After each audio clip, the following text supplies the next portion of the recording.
The lunar ground feels brittle under your boots. It's powder mixed with jagged fragments of rock, like walking across the ashes of a world that never quite lived. At the horizon, the blinding edge of sunlight is just beginning to pour across. The gray, peeling away the vast black silence. And there, right there, you catch sight of a silhouette, another astronaut. Except when the helmet glass flashes, it isn't human eyes peering through. Sharp, slit pupils gleam, set in a scaled face. The texture is reptilian gleaming ridges where a brow should be. Scales catching the faint reflection of a sun that hasn't even fully risen. You blink, maybe too hard. Did you just seriously imagine a space lizard taking selfies on the moon? Yes, you did.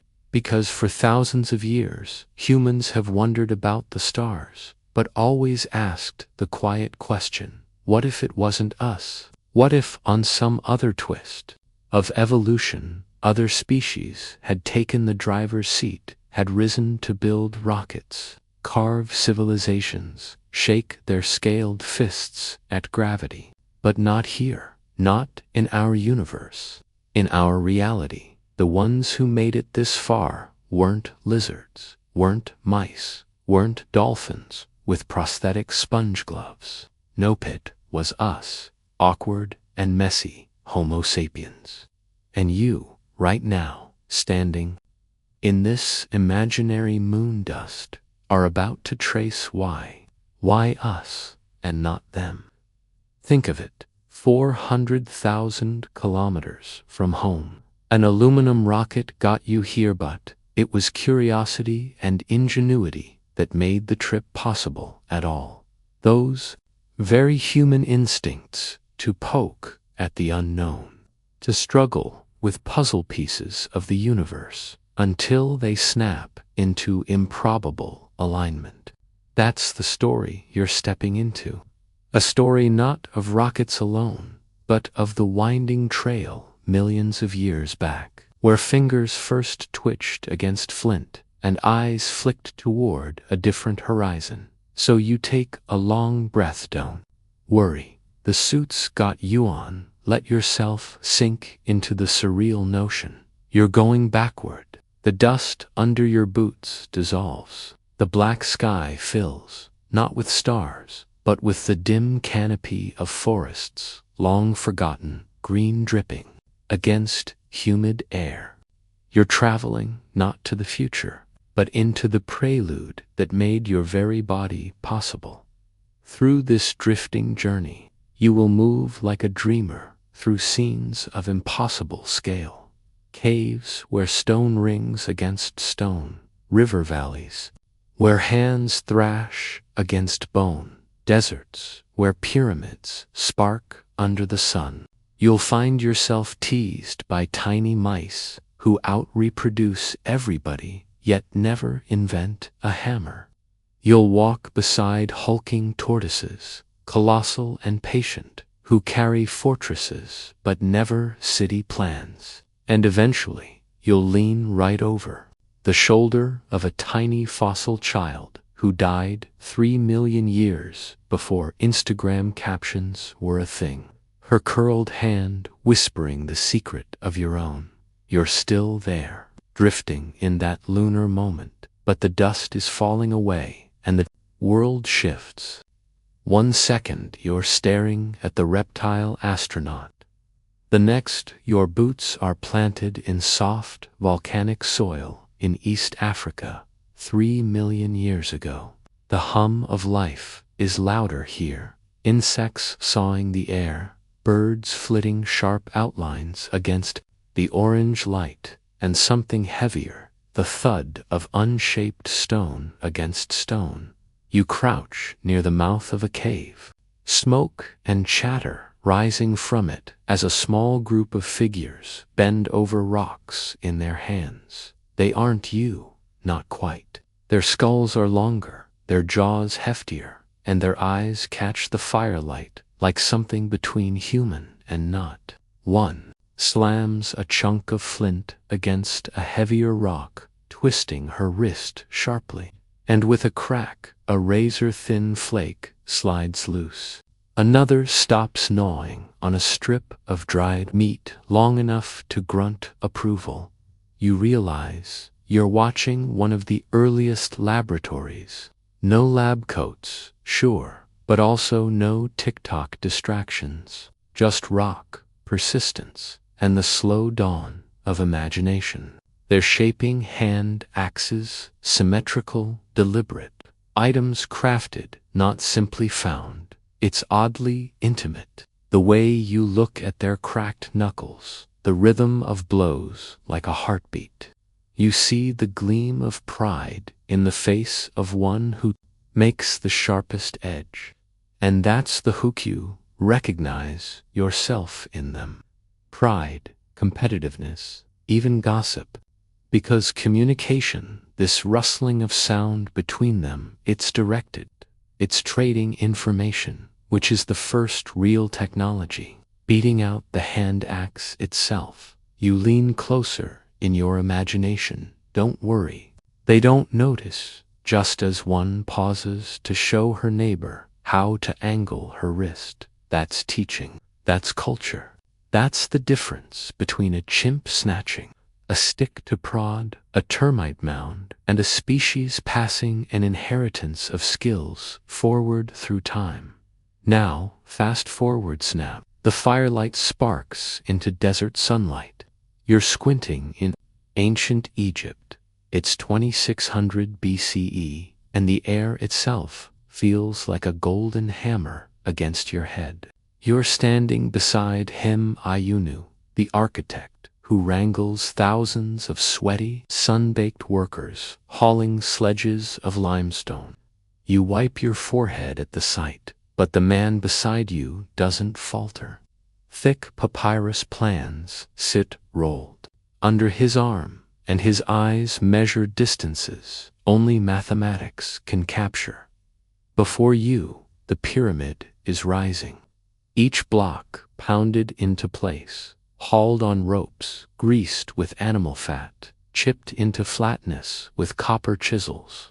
The ground rumbles with movement, the hauling songs beat like waves, and dust veils the scene, so everything feels like it's happening inside a giant hourglass. You sense history carving its permanence, and, unexpectedly, you imagine Hemayunu smirking. This will stand for millennia. You want to laugh, because he's exactly right. And again blink. You jump forward 4,000 years into a gray Berlin laboratory in 1938. Fume hoods, benches, the smell of chemicals hanging thick in the lungs. To scientists lean over, glass tubing. Otto Hahn and Fritz Strassmann, with the unnerving, quiet presence of Lisa Meitner's absent mind in the background, have just sliced open the atom. Instead of stone, it's uranium. Instead of sparks from flint, it's neutrons. Unraveling protons. The leap is impossible to fathom, and yet, at its core, it's the same act as that cave. Crack open something and take from it a tool you can use. You sit back, or rather, you lean deeper into your pillow as the thought wraps around you. Humans never stop hitting things to see what happens. From hand axes to pyramids, from pyramids to nuclear fission. Now, you might be thinking, why us? Why not someone else? Why didn't mice build pyramids out of walnut shells? Why not tortoises laying out Stonehenge in slow motion? That's where you shift the cave walls, the pyramids, the lab, they all dissolve. Now you're walking under humid leaves. 10 million years ago, the Miocene forest humming with cicadas. Thick vines, branches so dense they blot out the sun. Apes hoist themselves above you, and you tilt your head. A female orangutan ancestor dangles briefly to peer back down. Strong arms, sure hands, dark eyes that gleam with some slow suspicion. But then you hear the patter of something smaller near your boot, which, let's face it, doesn't belong in this epoch anyway. A mouse-like creature darts, tail longer than her body, a flicker of fur and tiny heartbeat. She's a mother, already raising her own newborns after just weeks of life. And here's your interactive moment. Which one would you root for? The hulking ape swinging above your head, or the tiny, over-caffeinated mouse pumping out babies like a popcorn machine? The mice breed fast, endlessly. They'll be everywhere. That's their trick. But compared to the apes, they don't have time for anything else. Their neurons don't stretch into abstract whys. Their family lives don't hum with complicated alliances. They survive because they don't have to invent chisels. This contrast, the R strategists like mice and the K strategists like apes, becomes the fork in the road. And here lies your first mainstream fact to listen. Humans belong firmly in the K strategists group, living long and slow, raising fewer offspring, but pouring more into each one, building the platform where culture and skill can accumulate. And you're quirky or fringe to listen. In ancient Egypt, women actually used crocodile dung mixed with honey as contraceptive paste. Imagine pitching that as eco-friendly birth control. No wonder history stinks sometimes. Historians still argue whether cooperative child-rearing was the spark that made these extended lifespans wield real evolutionary firepower, or if it was the brain expansion first, pulling everything else in its wake. Either way, you're seeing that mice failed the tool test, not because they lacked effort, but because life never gave them the time to play with what if. You squint now across a clearing, and a colossal shadow shifts. A tortoise the size of a small car lumbers past, a living tank.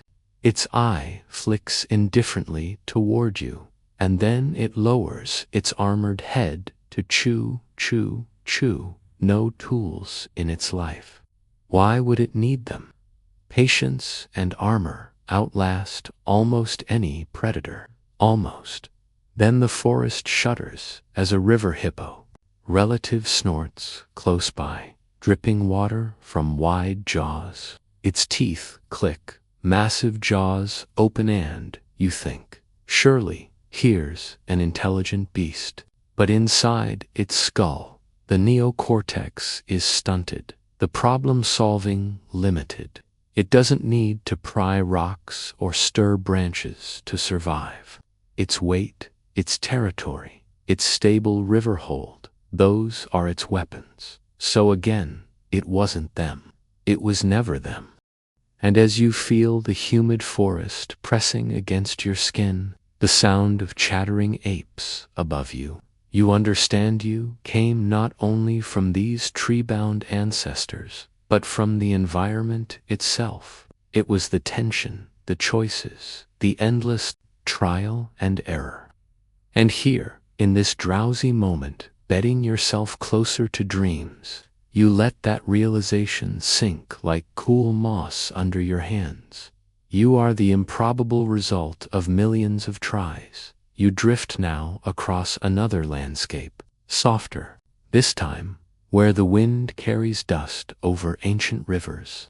The horizon rolls forward like a slow drumbeat, and each thump turns centuries with it. What keeps echoing in your thoughts is not the lizard astronaut you left behind up on the moon, or even Salam in the floodplain, but the whispering idea.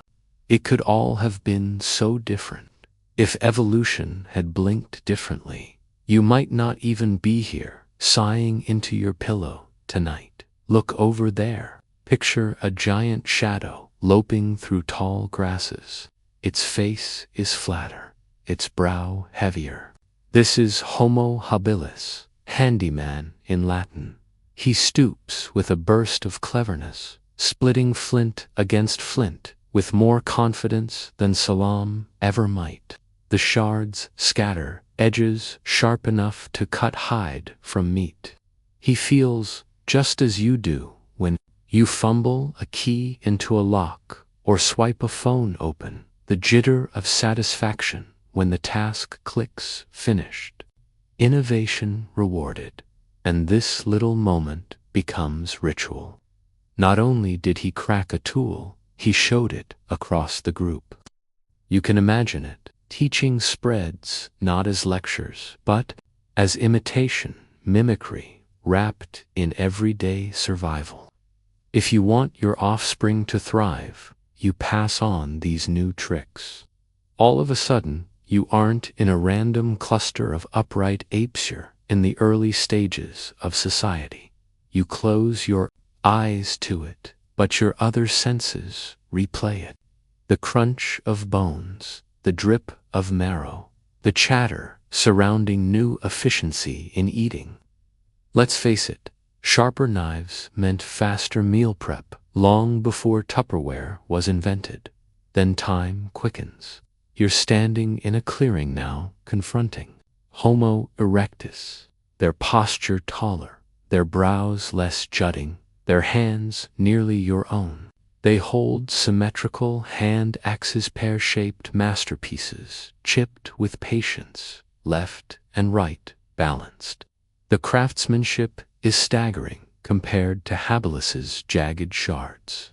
You picture one erectus turning the axe toward the sunlight, watching reflections ripple and secretly admiring how pretty it looks. Don't laugh. Aesthetics is born here too. Beauty may just be a byproduct of functionality, but from that byproduct will one day bloom art, music, maybe even your favorite ASMR channel. Now, amid this mental jungle gym, you still have to sprinkle in the mainstream fact to listen. Homo erectus was the first hominin to master fire around 1 million years ago. Imagine if the cold shrinking back, the dark split open by orange glow, predators pacing at the edge. Fire wasn't just warmth, it was safety, extended waking hours, cooking to unlock calories, and maybe even the first ghost stories whispered through smoke. And here's your quirky or fringe to listen. Some anthropologists suggest early humans used powdered ostrich eggshells as a kind of prehistoric Tupperware, tiny beads strung or shells carved to carry water, like little plastic bottles of antiquity. Imagine clutching an eggshell Nalgene flask while running from lions. Fashionable and practical. Historians still argue whether fire use, spread by cultural transmission between groups, or was reinvented multiple times independently by separated tribes. Arguments flare in dusty conferences about whether it was a singular spark moment or patchwork ignition. Either way, once humanity had fire, people never willingly went dark again. And with fire, cooperation burned ever hotter. Cooking demanded waiting, demanded sharing. You had to trust others with your meat or roots while you stoked the blaze. That trust built bonds, and bonds built groups bigger than genetics. Biologists call this fictive kinship, the ability to feel loyalty to someone not your blood relative. And if you've ever cheered for strangers just because they wear your soccer team's jersey, you're still playing that card. The savanna dissolves again, and you blink into the desert dust of Mesopotamia. Irrigation trenches cut through earth. Water shimmers under midday heat. Barley crops sway against the wind. You watch a man scratch lines into wet clay. Wedge-shaped cuneiform pulses into existence. This is writing, the first upgrade patch to memory, expanding human imagination beyond what a brain alone could hold. Thousands of years from here, archaeologists will look at those squiggles and read about grain rations, not divine poetry grain bookkeeping, which, honestly, makes sense. Bureaucracy was humanity's first true obsession. You smile at how mundane, world-changing breakthroughs can be. It wasn't majestic manifestos. It was, who owes me beer and how much? These little lines on clay gave community permanence. No longer was memory trapped in voices. It was stashed in tablets and papyri, freed like a ghost that never rots. Step against stone roads of Rome ring beneath sandals. You walk as carts rattle along paved highways. Aqueducts stretch across valleys. Engineering has now taken the stage. Society is scaling. You realize one common theme. Every leap allows larger groups to stick together without collapsing. From a family to a tribe, to a city, to empire, and each level demands new technology to hold the chaos in check. Pause here, because in your ears, the whispers of non-human cousins hover again. Dolphins in pods, ants in colonies, ravens in caws. They all have social bonds. Some of them rival our own in complexity. Yet without hands, without stone-split edges or flame-tamed hearths, those bonds never multiplied beyond thresholds. You, however, had both hands and fire, memory and language. It's like some cheat code combination evolution clicked in by accident. From here, the pattern becomes unstoppable. Bronze, iron, silk, sails, gunpowder, presses, telescopes, lights, engines, circuits. At each blink of history you surface into, you sense the same heartbeat as that flint knapper you watched in Africa. Tap, crack, experiment, pass it down, multiply. You lean against a stone in your imagination. Let your eyelids droop and wonder which part of this story makes you. Was it Salam's bones, fires, comfort, cuneiforms, wedges? Or is it the fact you're curled in bed, listening tonight? Threads of Wi-Fi carrying a voice centuries constructed forward. Maybe it's all of it. All of these sparks now vibrating in you smoothly. Your dream pulls back toward the forest again. But now, not the humid Miocene. This is the subtler woodland of your more direct ancestors. Upright gait steady, thumbs flexing true. They look startlingly like you.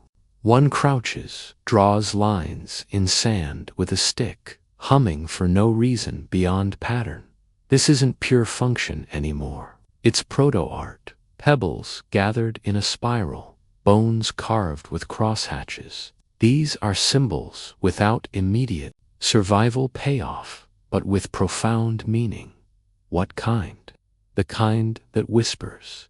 Imagination itself is now a tool. If you can symbolize, you can strategize. If you can abstract, you can believe. And belief, whether in gods or gravity, moves masses. The weight of that realization settles on you gently, like a blanket. You inhale, exhale, almost at rhythm with your ancestors' march. Their effort, their trial, their catastrophic mistake culminated in you lying down tonight, safe enough to drift away in thought and not in terror of predators at your threshold. The price of this peace was written in stone shards and flame. You begin to feel faintly humorous about it all. If aliens were watching across galaxies, they might shrug. So your species got thumbs and never stopped tinkering. Congrats. Yet those same aliens would also see cathedrals stretching skyward, instruments playing symphonies, spacecraft slipping gravity. They'd see brutality to bombs and plagues. It's never one-sided. Progress comes double-edged, exactly like the hand axe that started it all. And that duality, that jagged edge, is why history feels like the best and worst bedtime story.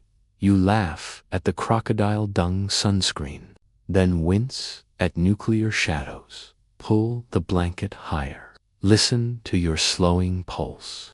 Imagine the fire crackling, the pyramid rising, the atom splitting. Imagine your ancestors whispering lullabies to babies under endless dark. You inherit them all. And tonight, quite literally, you're dreaming them.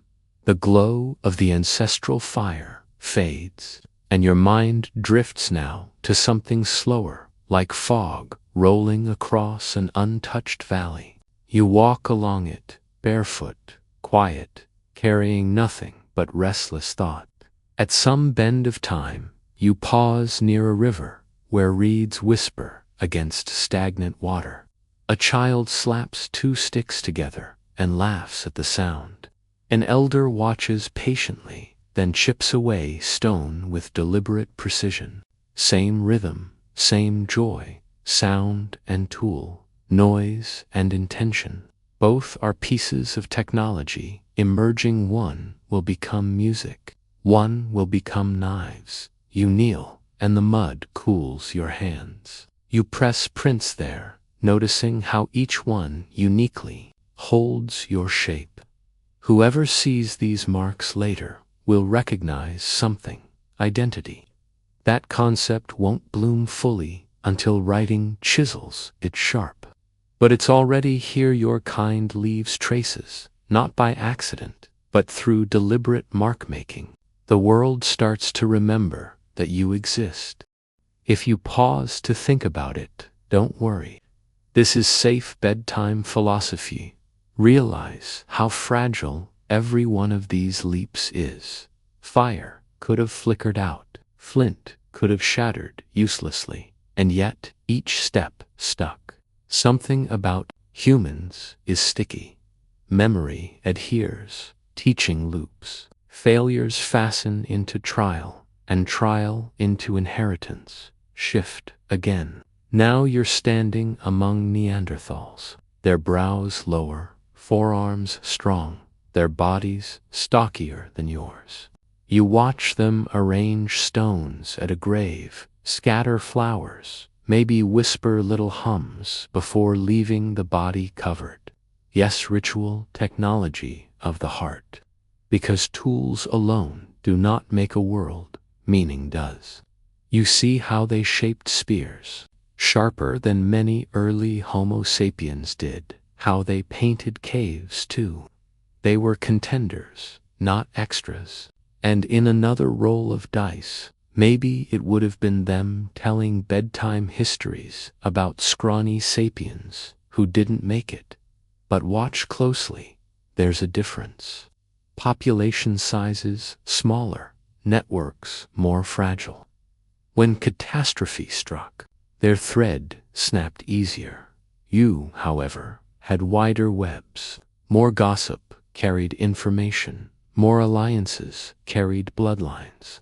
You survived because you raveled resilience from chatter and fire, not from brawn. Here's your mainstream fact to listen. Genetic studies show that every non-African population alive today still carries a percentage of Neanderthal DNA. You are literally blended. Bedtime reminder: you're a remix, not a solo, and you're quirky or fringe to listen. Some anthropologists argue Neanderthals might have worn feather ornaments, plucking bright bird plumes as decoration. Picture a Neanderthal strutting with crimson feathers tucked behind his ear like some Stone Age fashion influencer. Historians still argue whether their extinction was due to violent conflict with our kind, competition for the same or climate pressures closing in too fast. The evidence leaves silence and we fill that silence with guesses. What you know is, their ending was a braid woven into your becoming. As time pulls onward, you drift past cave paintings, ochre splashed across walls. Flickering fire turns the horses and antelopes into stampedes, alive in shadow. Someone around you whistles softly, lips shaping tonal notes. You roll with that sound into the rhythm of music, realizing music is memory disguised as vibration. And like gossip, it binds community, invisible yet unbreakable. The walls dissolve again into Europe's chill. Sapiens cluster, fur-wrapped, bone needles clutched, spears tipped, traps laid. You drift among them and sense the weight of inevitability. This species is different. Their eyes gleam with restless curiosity. They experiment, not just repeat. They imagine improvements, then pursue them. That itch is humanity's chronic condition. You never quite sit still. It carries into the first villages. You walk between clay huts, smell of barley porridge thick in the air. Livestock cough nearby, and a dog pads across your path. Yes, dogs descended from wolves ages earlier, reshaped not just by accident, but by companionship. You realize this is humans first. Domestication success, forging alliances that reshape another species for mutual survival. Funny, isn't it? A predator lured by fire scraps becomes a guardian, and soon family. Generations later, your own pillow is probably dog fur coated. History is circular that way. Seated near a threshold, a figure sharpens a blade not of flint anymore, but smooth bronze. An axe blade gleams. The village hum of barter and trade runs constant. Grain for wool, copper for salt. Civilization is setting up shop. Time hums faster now. Hammurabi's steels rise, law etched as permanence. If you steal, here's the consequence. If you cheat, here's the penalty. Justice, at least an idea of it, becomes codified in hard basalt. Earlier punishment was memory's whim. Now it stands cast in stone. You lean against the steely as time quickens again. Ships slice across seas, masts groan with wind muscles, empires unfurl. You stand on a Carthaginian deck, salt water stinging. Your lips, hearing traders chatter about spices as if they controlled entire worlds. And in some ways, they did. You're drifting now through eras like river currents. Greek philosophers sketching geometry, rhinestones of ideas scattering across marketplaces. Chinese inventors crafting paper, compasses, gunpowder, each one a shard of destiny sharpened 4 centuries later. Indian mathematicians scribbling numerals that will one day power every calculator launched into space. Mayan architects carving calendars that stretch across centuries in stone. You glide through them like a ghost, but the pattern doesn't break. Tools, trade, thought, story, all building, layering, compounding. Here's another mainstream fact to listen. By around 5th century BCE, Greek philosopher Anaxagoras already proposed that the moon reflected sunlight, not shining on its own. Humanity had begun to puzzle cosmic truths long before telescopes. Now a quirky or fringe to listen. In medieval Europe, a popular treatment for toothache involved boiling a dog's tooth in wine and then drinking the liquid. Imagine that as a bedtime home remedy. Yummy dental plan. Historians still argue whether progress is linear or cyclical. Whether civilizations inevitably rise and fall in repeating arcs, or whether technological knowledge builds irreversibly like a staircase, you, standing halfway between pyramids and algorithms, can't yet know the verdict. But the argument hums softly in your ears like a background chorus. The narrative is carrying you further forward. Gunpowder thunders on battlefields. Printing presses tick with pages. Telescopes stretch eyes to the heavens. Newton mutters under an apple tree. Galileo whispers with stars. Descartes doubts and writes anyway. You swirl among laboratories, cathedrals, colosseums, universities. You're dizzy with centuries, but all of them link back to Salam's simple grip, to fire's stealthy protection, to gossip around ancient camps. Finally, you pause. The modern hum presses around you. Street lamps buzz. Airplanes roar. Computers flicker. Neon glow. The inheritance has blossomed into a world saturated with technology. Your smartphone alone, within reach on your nightstand, has more computing power than the Apollo machines that once carried astronauts to the moon. The irony becomes sweet. We cross oceans of time, from cracking stones and dirt to flicking glass. With our thumbs, you lie there thinking, all this from an accident of thumb length and brain fold. All this from cooperation sparked by firelight. The absurdity is monumental, but so is the miracle. Every whir of fan in your room tonight echoes millennia of trial. Every breath you release in calm has behind it the ghosts of those who ran, panting across savannas, who sharpened stones, who whispered stories. You let your eyes blur, and in that dimness, you could almost see Salam's small face, smiling not because she knew you'd exist, but because somehow you do. The pulse of centuries' drums steady in your ears now. And as you let your body fade heavier into blankets, you start to notice the repetition. Each great leap seems small in the moment, almost trivial. Sharp flint, flakes, patterns in clay, lines of ink, clicks of keys. But as each layer stacks, humanity becomes a high-rise of ingenuity. Each floor supports another. Take one out, say, the grip of Salam's hand, and the skyscraper collapses before it's even imagined. Picture yourself at a medieval scriptorium.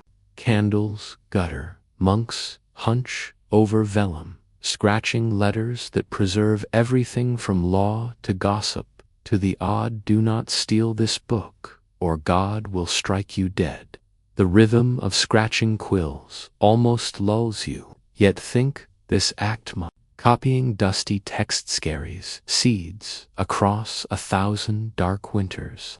Out of it will come Renaissance sparks, Enlightenment fire, and eventually you lying in 2025 with a digital voice whispering at you, continuity disguised as monotony. Shift forward. A London street, soot-thick air, chimneys belching black as factory gears grind into dawn. Children scuttle, hands sore from textile work. The Industrial Revolution roars, a monster of steam and coal. And though it stinks of cruelty, it births networks faster than any before. Machines generate productivity by day and stars of electricity. By night, the world shrinks. Trains scream across continents. Ships split oceans. Among this, pause for a mainstream fact to listen. The very first public railway line to use steam locomotives opened in 1825 in England, the Stockton and Darlington Railway. From there, iron rails webbed the planet, linking villages into nations. And enjoy your quirky, or fringe to listen. In 19th century Britain, it was fashionable for wealthy people to eat mummy powder, ground up remains of ancient Egyptian mummies, sold as medicine or pigment. Yes, aristocrats basically seasoned their tea with pharaoh dust. Pleasant dreams. Historians still argue whether industrialization was inevitable once scientific methods blossomed, or whether specific accidents, like coal lying conveniently in Britain, gave the world a unique tipping point. Either theory, industrialization turned the page violently fast. Populations ballooned, cities swelled, inequality seared. But progress rolled unstoppable. And in all of this noise, your old motif endures. Hands busy shaping, gossip busy teaching, curiosity thrumming. Someone tilts a telescope at the night sky, and suddenly moons of Jupiter dance into sight. Someone else arranges magnets and coils, and electricity leaps alive. Someone sketches a curved wing, and in less than a lifetime, people soar above clouds. Now you open your eyes in an almost comedic contrast. A spacecraft cabin, plastic switches, wires, blinking bulbs, a buzzing radio signal. It's the 1960s, and you hover with astronauts rattling in tin cans, strapped to rockets. The path from Homo erectus's hand axe to Apollo's Saturn V took almost 2 million years, but feels sudden in your imagination. Thunder breaks beneath engines, and a human skull is pressed into cushions, hurtling through silence. You think back to your first reptile astronaut at the very beginning of this journey. Gone now. It was never them. It was always us. But question it. If tools make us special, why not ravens bending twigs? Why not dolphins with sponges? Why not elephants swinging branches? The answer is layered. Thumbs, yes. Fire, yes. But perhaps the deepest thread is storytelling. Yep, even this voice you're listening to now. Because passing down knowledge requires memory bound with meaning. Tools aren't just lumps of rock. They are chapters of narrative. Your grandmother's mother showed my mother, who showed me. Even if not in words, but in gestures, noises, markings. Every tool is a tale you can hold in your hand. You lean heavier. Storytelling itself. This is humanity's second skeleton. The bones hold your shape, but stories hold your society. Listen, you can hear not just industrial hammers or rocket engines, but whispering lullabies, groups singing children to sleep, hums protecting against the dark, songs longer than memory, each line a vessel. Then modernity blasts in against screens everywhere, thumbs flying over glass. Your own hands participate in this myth, endless digital chatter reciprocating those ancient campfire gossips. The circle closes. It makes you dizzy, realizing your everyday yawning boredom, the scrolling feed, the tapping replies, the flowering of countless improbable sparks. Salam's grip, a flake chipped, fire tended, gossip exchanged, a Neanderthal feather stuck in hair, a monk scratching parchment, a steam engine shrieking, a Saturn rocket splitting dawn. Each silly, each essential, stitching into the tapestry tonight. So, if you still wonder why us, here's the final hint for this drifting segment. Evolution didn't favor the strongest or swiftest alone. It favored the storytellers, the sharers, the gossips, the endless tinkerers with sticky fingers and stickier memories. You made it, not because you were destined, but because you were restless and cooperative enough to refuse defeat. And tonight, you roll into sleep carrying that inheritance, not on your back like the walls of a pyramid, not buzzing in your palms like a smartphone, but within your neurons soft whispers of anxious, curious ancestors who never quite shut up. Lucky you. The dust hasn't fully settled from your last dream, but you're moving again, slipping seamlessly out of firelit caves into new glimmers. You're walking, you always seem to be walking along a slope where flint chips scatter underfoot. They crunch, sharp, against the soles of your imagination, and you realize you're marching from the first sparks of stone tools toward something far grander. You pause, hold a rock, rotate it in your palm, feel the weight. Imagine deciding not just to break it, but to break it better. Homo erectus already figured out that a stone edge meant meat, marrow, survival. But now you're watching them decide symmetry matters. Isn't that funny? Humans began carving style into utility far earlier than Instagram aesthetics. A symmetrical hand axe doesn't cut better than an asymmetrical one, but it pleases the eye, sits more comfortably in the hand.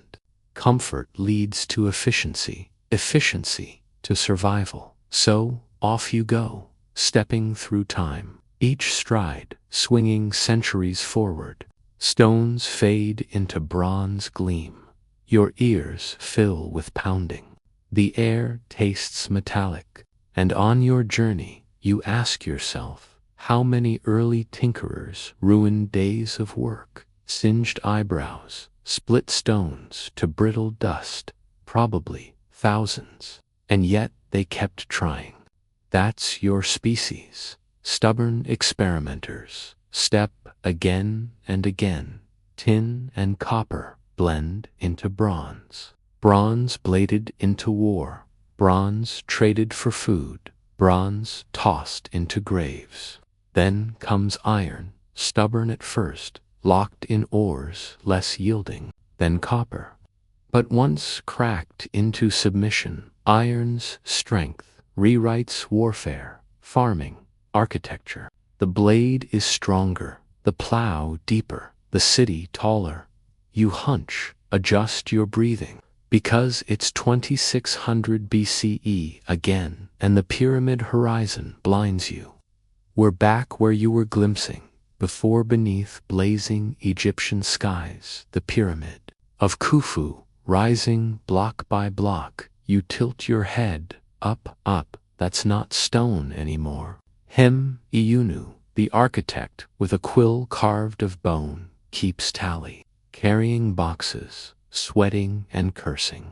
Now multiply that effort by 1,000 workers, each dragging stones as heavy as cars. Feel the blister in your palm. Yeah, problem is scale. And yet they solved it with sledges, ropes, levers, ramps, and probably more clever hacks we still argue about today. Because here's your mainstream fact to listen. The Great Pyramid of Giza, built around 2560 BCE, was the tallest man-made structure on Earth for more than 3,800 years.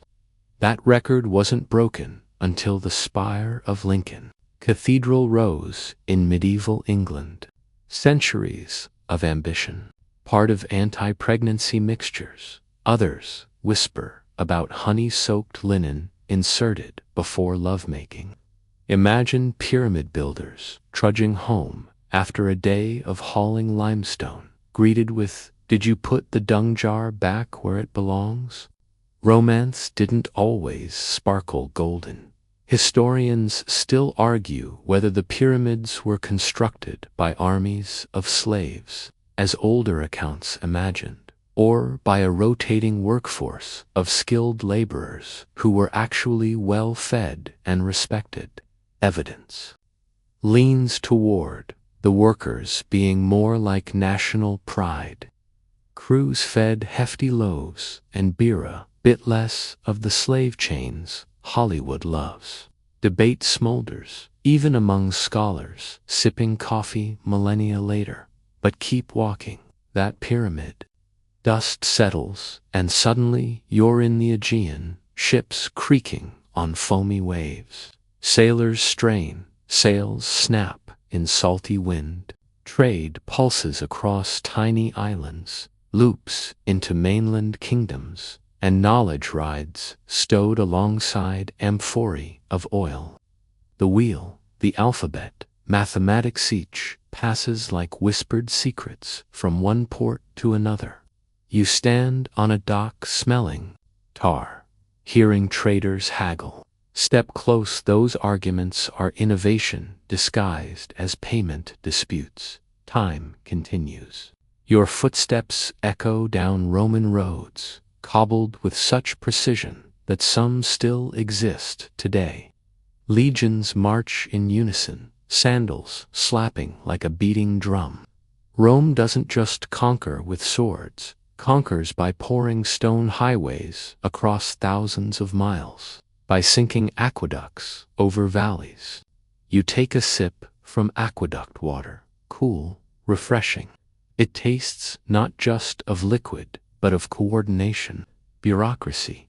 And you sigh as you remember, tools aren't only flint and bronze. They're systems, logistics, law codes, alphabets, each invisible but persistent. That's why you now can lie cozily under blankets with your eyelids weighted, because generations built invisible networks long before Wi-Fi. You continue to stroll along those Roman roads, and it feels uncanny. The cobblestones beneath your feet are cold, almost wet from the dew of centuries. To your left, a villa stretches with tiled mosaics. To your right, the hum of marketplaces rises, spices, sizzling clatter of bronze coins. Rome is alive, not just with war, but with infrastructure. And here you realize another great tool is not made of metal or stone, it's made of organization. Think of it. Aqueducts to carry water downhill over valleys, sewers to flush waste, legal codes stretching across continents. Even the Roman calendar, messy as it was, tried to nail time into schedules. You breathe deep. The air of empire smells like power and logistics. When you look closely, you see how much of modern living depends not simply on invention, but on coordination. Thousands of hands orchestrated to one rhythm. Step forward again, and centuries peel away. Europe folds into castles and cathedrals, Gothic arches cutting into sky. You drag your fingers across cool stone. Architecture itself feels like frozen ambition. High above, gargoyles leer, as if mocking your tiny frame. Yet what makes you pause is not just the silhouette of towers, but the silent armies of masons who placed stones with exacting patience, craft, and cooperation against themes you can't escape. Shift forward, again ghastly shrieks of gunpowder erupt.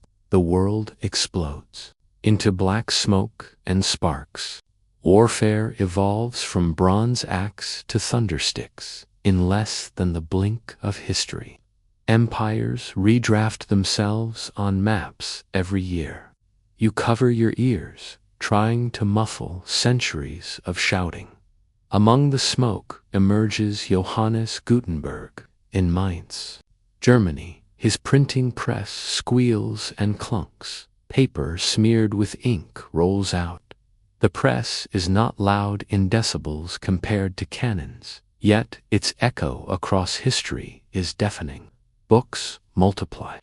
Knowledge stops being chained to monasteries. It floods like wildfire. You reach out, and suddenly the entire world has more voices than can ever be silenced. Here's your mainstream Less than 50 years after Gutenberg's breakthrough, Europe already held about 20 million printed books. That surge detonated the Renaissance and Reformation. And here's your quirky or fringe to listen. Some books from early printings had intentional typos or misaligned type blocks left in because superstition whispered that perfection angered the divine. Imagine purposefully messing up your homework to keep gods happy. Historians still argue whether printing ignited the modern world more through science or more through religion. The rapid spread of Galileo's formulas versus Martin Luther's theses, which mattered more, the math or the faith? No consensus. Both cracks changed the planet. You rub your eyes. When you open them, light shifts toward the 1700s. Engines hiss and clank. Steam pours from roaring cylinders. Coal dust sticks to your lungs as you walk among spinning mills and rattling looms. Sweat drips down children's faces as they yank threads. You feel unease. Progress always carries shadow. Every gleaming steam engine puffs on the backs of workers bent too long. But perspective, those same engines collapse distance. Trains thunder across rails, linking cities that once took days by horse. Factories surge goods by thousands. Prices plummet. Lives equip new accessibility. The industrial age, dirty as it was, shrank the world into an interconnected heartbeat. You lean against a railway fence. Watch a locomotive thunder past, sparks lighting twilight. You smile a little, because right here, humanity invented speed. Leap again, you're in Victorian parlors, gas lamps hissing, telegraphs ticking. A hand taps dots and dashes, rippling across copper wires under oceans. Someone in London whispers, and almost instantly someone in New York hears. You realize the planet just became one nervous system. Electricity crackles, weaving continents into one mind. Telegraphs blur to telephones, telephones to radios, radios to televisions. And you sigh, because no matter how grand the jump, it always circles back to the oldest tool, communication. Pause again for breath, because hear your mainstream fact to listen. By 1920, there were more than 600 broadcasting radio stations operating worldwide. The voice had learned to fly invisibly through the air, just like fireflies flickering messages in the dark. Here's your quirky or fringe to listen. In the early days of radio, some listeners thought voices in the static were literal spirits of the dead. Mediums claimed radios amplified ghosts. Imagine grandma complaining through headphones, not because she's haunting you, but because you tuned the wrong station. Historians still argue whether the leap from coal to electricity was more revolutionary than digital computing. Some scholars insist electricity gave birth to the modern world long before bits ever blinked. Others say the digital shift dwarfed even industrialization. Bedtime debates for eternity, but you continue drifting through laboratories. Tesla sketching wild coils of lightning, Edison muttering patents, Marie Curie glowing faintly with radium not yet understood. You murmur to yourself, it's always curiosity, packaged in risk. Some paid with sleeplessness, sickness, sometimes lives, yet the knowledge endured like ember into new dawns. And now the 20th century tilts hard. Factories roar again, but weapons shriek louder. You flinch at mushroom clouds swelling in deserts. Your imagination is scorched by shadows of Hiroshima. It feels heavy, sure, but it's part of the path. You can't skip it. This, too, is the product of chipped stone multiplied through centuries. The atom was cracked like flint, only to split civilization itself. Breathe slowly. Recenter in quieter corners of history, where art thrummed as horns at midnight, colored canvases, swirling like galaxies, surrealists painting hearts on clocks. Technology didn't just build bombs, it built stages, galleries, movements. And again you see, invention doesn't live only in war or industry, but also in play. Float forward again. Wires vanish, circuits gleam. Code flows like invisible language. Computer screens flicker, pixelated green. The birth of the digital era feels modest at first, room-sized device, coughing out simple math.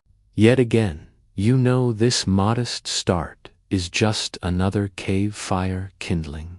Blink and here you are, our present. Small glass slabs brighten palms everywhere. Network so dense, gossip so immediate, that entire civilizations vibrate in unison whispers. Information has become as heavy as pyramids once were. You stare at your own reflection, ghosting in your device as you listen, and it feels infinite and fragile at once. And that's the rhythm, isn't it? Stones to bronze, pyramids to pyramids of data, fire to nuclear flame, gossip to global feeds.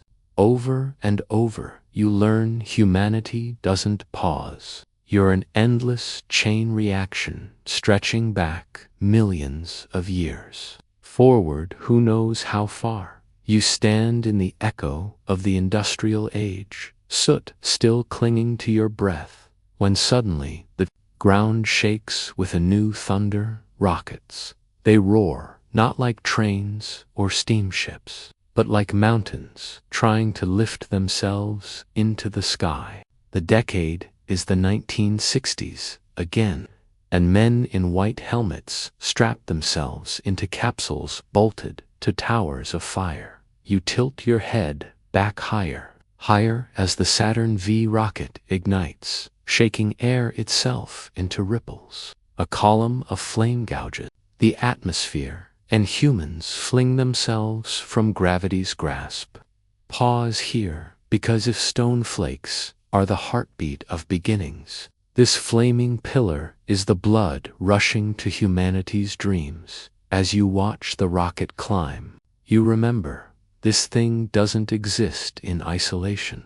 It is built from pyramids of knowledge. Every rivet owes itself to centuries of hammer and bronze. Every guidance computer owes itself to the telegraph's beep, to punched cards, to mathematics, scrawled by scholars under candlelight. The rocket is a pyramid too, only this one leans vertical instead of square, and there you're back on the moon's dust. Only this time it's not a reptile, but Neil Armstrong's shadow stepping onto silver. His words, you know them, though I won't repeat them here because, hey, COPYRIGHT, lawyers lumber like mammoths to scatter across radios worldwide. Humanity cheered not only because we'd gone up, but because it was proof the little ape, with a fancy thumb, had outleapt its odds. Yet standing here, you sag a little, because the moment you reach the moon, the itch returns. You've probably felt it yourself, checking your phone for new notifications seconds after just checking. Humanity as a whole is no different. The sky was conquered, so the stars start taunting. And already probes sail toward outer planets, whispering, we will not stop, but come down again into Earth's quieter rooms. Blink yourself into 1970s labs where clunky computers hum. Reels spinning, green cursors pecking at black screens. Programmers tap furiously. Chairs squeak. The concept of the internet barely whispered. One of them is thinking, what if two machines could talk? They string a cable and click keys. Machines beep back. A shiver runs through time. Here's your mainstream fact to listen. ARPANET, ancestor of the internet, transmitted its first message in 1969. The text was supposed to be logging, but the system crashed after just 2 letters. Low. That's right. Low was the first word ever sent online. Almost poetic.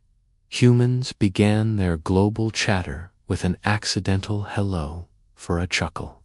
You're quirky or fringe to listen. Early personal computer magazines in the 1980s sometimes printed entire software programs as lines of text. If you wanted the game, you retyped pages of numbers and symbols manually. Forget app stores. You literally copied a 2,000-line recipe from a page into a keyboard. One typo, and poof, your spaceship never flew. Historians still argue whether the digital revolution is more transformative than the agricultural one. Without agriculture, no surplus, no cities, no pyramids. But without digital connection, your present world looks more like a 19th century postcard. Which leap was bigger? Which rewrote you deeper? The debate loops endlessly. Fast forward again. Screens shrink. Satellites blink across skies. Global positioning systems, originally military, suddenly sit in your pocket, guiding you to the nearest pizza. The absurdity is palpable. Civilizations once spent lifetimes building monuments just to align with stars, and now you align your Uber driver with a satellite constellation orbiting 20,000 kilometers above. Your laughter fades into reflection. Each leap solves something and creates new problems. Fire cooked food, but also burned forests. Bronze armed farmers and soldiers. Industrial steam-powered textile looms, but choked children. Nuclear fission-lit neighborhoods and dissolved cities. The internet connects hearts and addicts' thumbs. The knife's edge never dulled. You turn slightly in your imagination now. Step from launch pads into skyscrapers. Cities glow below. Neon rivers coursing with headlights. You stand at the rooftop of a glass tower, breathing smog and wind, staring down at ant-like humans below. Each phone screen flickers like a torch. Civilization has become a machine humming, and each person is a signal within it. This vision seems thrilling, but also overwhelming. You ease back into the narrative. Rhythm, remember. We're still easing you toward sleep. Tilt your head against the railing. Let neon blur. It's not chaos, it's continuity. The same rhythm that echoed in a flint strike now echoes in a blinking LED billboard. Pause for perspective. Mainstream fact to listen. In 2019, worldwide internet users surpassed 4 billion people, over half the planet connected at once. Half the species already fused into one web. And, for some soft humor, here's your quirky or fringe to listen. In 1986, one of the earliest computer viruses, Brain, was created not with malice, but as a kind of prank signature by 2 brothers. In Pakistan, if you caught it, your floppy disk politely displayed their names and phone number, as if viruses were personal calling cards. Hello, you're infected, but also, feel free to call. Still, no neat answer, but you exhale, calming. Each scholar wrestles. But youth bedtime dreamer need only drift. See civilizations rise, collapse, rise again, each time leaving echoes for the next. Slide forward again, autonomous machines gliding, artificial intelligence whispering predictions, rockets planning. Mars, you're still on the path from stone sparks to pyramids to atoms to algorithms. The straightness of that path may surprise you. It has always been a stuttering climb, yet directionally steady, outward, upward, forward. So let the thought settle. Your heart slows. Realize that tools are not alien to you. They are you. From sparks to skyscrapers, from chisel to chip, your history is an archive of restless fingers refusing stillness. And as you nestle deeper into the folds of your bedding, you might chuckle softly, because you, too, will awake tomorrow and reach, perhaps unconsciously, for yet another tool. You lean back against the glowing cityscape for a moment longer, traffic pulsing like veins below you, satellites winking overhead like watchful guardians. If your ancestors could see this sight, they would probably gasp, then shudder, then faint, half in awe, half in terror. And maybe that's the constant. Across your species, progress always feels like stealing fire from the gods, both awe-inspiring and dangerous. Step in closer now. Through sliding glass doors, you enter a laboratory. Sterile, light-hitting, polished metal. Scientists hunch, coffee cups ring-stained on counters, screens glowing equations, circuits hum, robotic arms flex. The room smells faintly of ozone and warm plastic. You notice the same intensity in their faces that you once saw in Ayunu squinting at his pyramid stones, or a blacksmith sweating over smelting fires. The tools have changed, but the drive hasn't. It's eerie when you realize the progression isn't sudden leaps, it's stacked bricks. Bronze stacked on stone, iron stacked on bronze, circuits stacked on electricity, machine learning stacked on circuits. The whole of history is one giant, cluttered workshop. Now breathe in slowly time to scatter some bedtime nuggets. Here's your mainstream fact to listen. The very first electronic, programmable digital computer, called the Colossus, was built in 1943 to crack secret codes during World War II. What began as a war machine is the ancestor of every smartphone lounging casually by your pillow tonight for a chuckle, your quirky or fringe to listen. One of the earliest video games, Pong, was so novel in the 1970s that players lined up in bars. But after a few days, one machine broke not from malfunction, but because the coin box inside overflowed with quarters and jammed the electronics. Progress sometimes collapses under fun. And don't forget, historians still argue whether technology primarily evolves from needs, pressure, survival, war, hunger, or play, curiosity, boredom, fun experiments, fire for warmth. Yes, but you can't ignore that much of progress also came because someone just wondered what if. Was the first flute carved from a bone necessary for survival? Probably not, but it made nights brighter, and with brightness, maybe life became bearable enough to keep fighting another day. You continue walking deeper into the present. Lights blur, dreams scatter. You find yourself back at nuclear silos, half buried under snowy plains. Rows of buttons, red switches behind sealed glass. You place your hand on one panel and suddenly realize the same fingers that once split marrow bones now hover above launch codes. This is the knife of history, razor sharp, The same ingenuity that flung humans to the moon could just as easily end the story in fire. And with that heaviness comes awe, because restraint, too, became a tool civilization had to learn, not striking every flint, not pressing every button. Sometimes the greatest invention is the ability to pause, step away from silosing of dread for one night.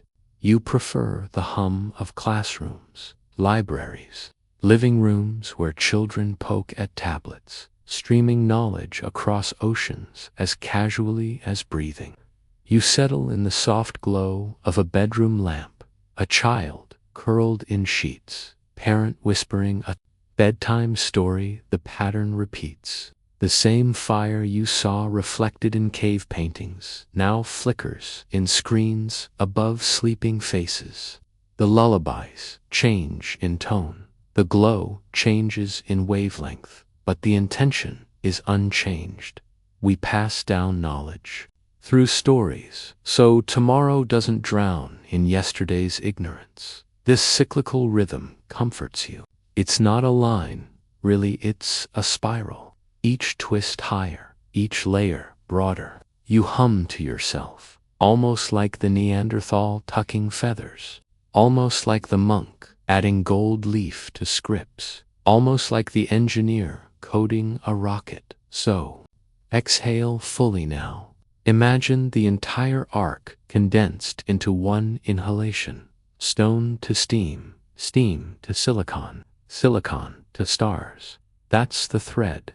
And it runs through your hand, through Salam's fingers, through every ancestor who dared to poke the unknown with a stick. Here's the thought that lulls you to near sleep. Every tool ever shaped was an attempt to make life just a little more manageable, more survivable, more endurable. And sometimes, yes, frivolous, but joy is its own tool. Humor is survival too. Don't forget the ostrich egg canteens or mummy dust tea. Absurd innovation is still innovation.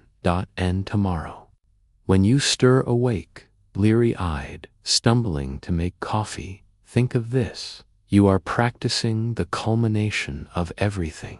The mug in your hand is pottery stacked on millennia of clay working. The liquid inside is agriculture stacked on trade. The machine dripping water is engineering stacked on steam. Even the act of sipping in silence is a privileged product. Civilization's endless workshop. You carry the whole vault of invention in one morning yawn, and if that doesn't make you quietly proud, nothing will. You lay back. The stars creep faint outside your window, echoing with pyramids and rockets, microchips and manuscripts. Humanity's reflection, after all, is not just in monuments, but in the sleeping face of someone safe enough to dream. The hum of laboratories fades, the neon of rockets dissolves, and you find yourself shrunk to something unbelievably small. The rustle of grass, the whisper of seeds, the frantic scurry of whiskers almost brushing your ankles. Yes, in the undergrowth now, crouched at eye level with tiny ancestors of modern rodents. Their eyes glitter like beads, their tails twitch, their breath pumps so furiously it makes your own lungs ache in sympathy. You follow one, barely the length of your finger, as she darts into a nest hidden beneath twisted roots. Inside, squeaks erupt, tiny, blind newborns wriggle. You watch in awe. She is barely 3 months old, and yet already a mother, with a half-dozen mouths clawing for milk. And just like that, it clicks. Their survival strategy is not building axes or pyramids, it's time, speed, multiplication, outbreed misfortune, overwhelm predators with numbers. It feels almost comical, doesn't it? Humans invested centuries in chiseling stone rodents, invested in reproductive frenzy. And you, staring at those squeaking bundles, realize they chose. Well, they've conquered every continent, hidden in every pantry, gnawed every cable. This is power in miniature, survival by scatter, but tilt upward past the root shadows, back into Miocene forests, thick as green oceans. Branches sway, and here apes once swung and lingered. Mice scurried below, apes thrived above. And the key, divergence. One line focused energy on breeding.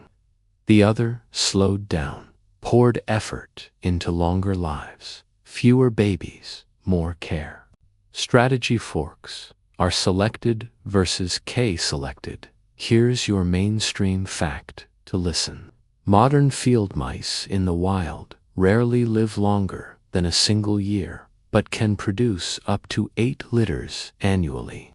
Statistically, one pair can, in theory, generate dozens of offspring in a matter of months. That's their survival trick volume, not innovation. And you're quirky or fringe to listen. In medieval Europe, villagers believed that mice spontaneously generated from piles of hay and grain left in barns.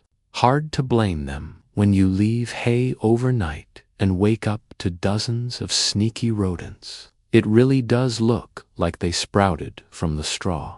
Historians still argue whether slower, investment-heavy parenting like humans and apes practice was the deciding factor in reaching tool culture, or whether brain expansion triggered longer lives first. Chicken and egg, or rather mouse and ape. But you step away from scurrying squeaks. The forest breaks open into a stretch of savanna where rumbling shadows drag your attention.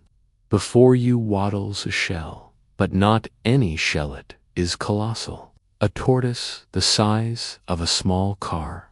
Its shell gleams in the African sun, 2 meters long, layered with ridges polished by decades. Its head cranes forward, leathery, uncaring. It grinds through shrubs like a tank. You watch in fascination. Imagine bumping into this creature while foraging. Its eyes glance lazily, not a single flicker of tool-like intelligence behind them. But that's the point. It doesn't need inventiveness. Its armor is its engineer, its biology, its fortress, survival strategy, endurance, size, patience. It has outlived cycles, famines, predators. You crouch low, hearing the rasp of its jaws tearing vegetation. This giant should be a candidate for complexity. It's K-selected, long-lived, slow to reproduce. Yet its brain is small for its body mass, too little spark for tools, too simple in social ties. Long life, but no culture. The tortoise trudges on, carrying not invention, but invincibility. Humans might call that boring. Its lineage survived millions of years unchanged, while countless cleverer animals vanished, sometimes slow wins. But it was never going to build hand axes or pyramids. As you ponder this, the air rumbles differently.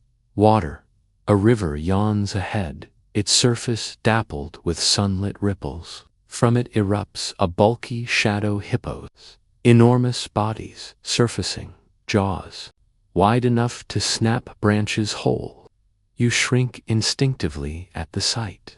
Even though this is only imagination, their presence is terrifying. Hippos are intriguing misfits, powerful, social, enormous. They live decades, bear few young. Their brains, surprisingly large relative to their bulk, but not arranged in ways that enable flexible cognition like apes. More muscle in jaws than in neocortex folds. Hippos dominate rivers, not with tools, but with raw weight and territorial rage. Step closer.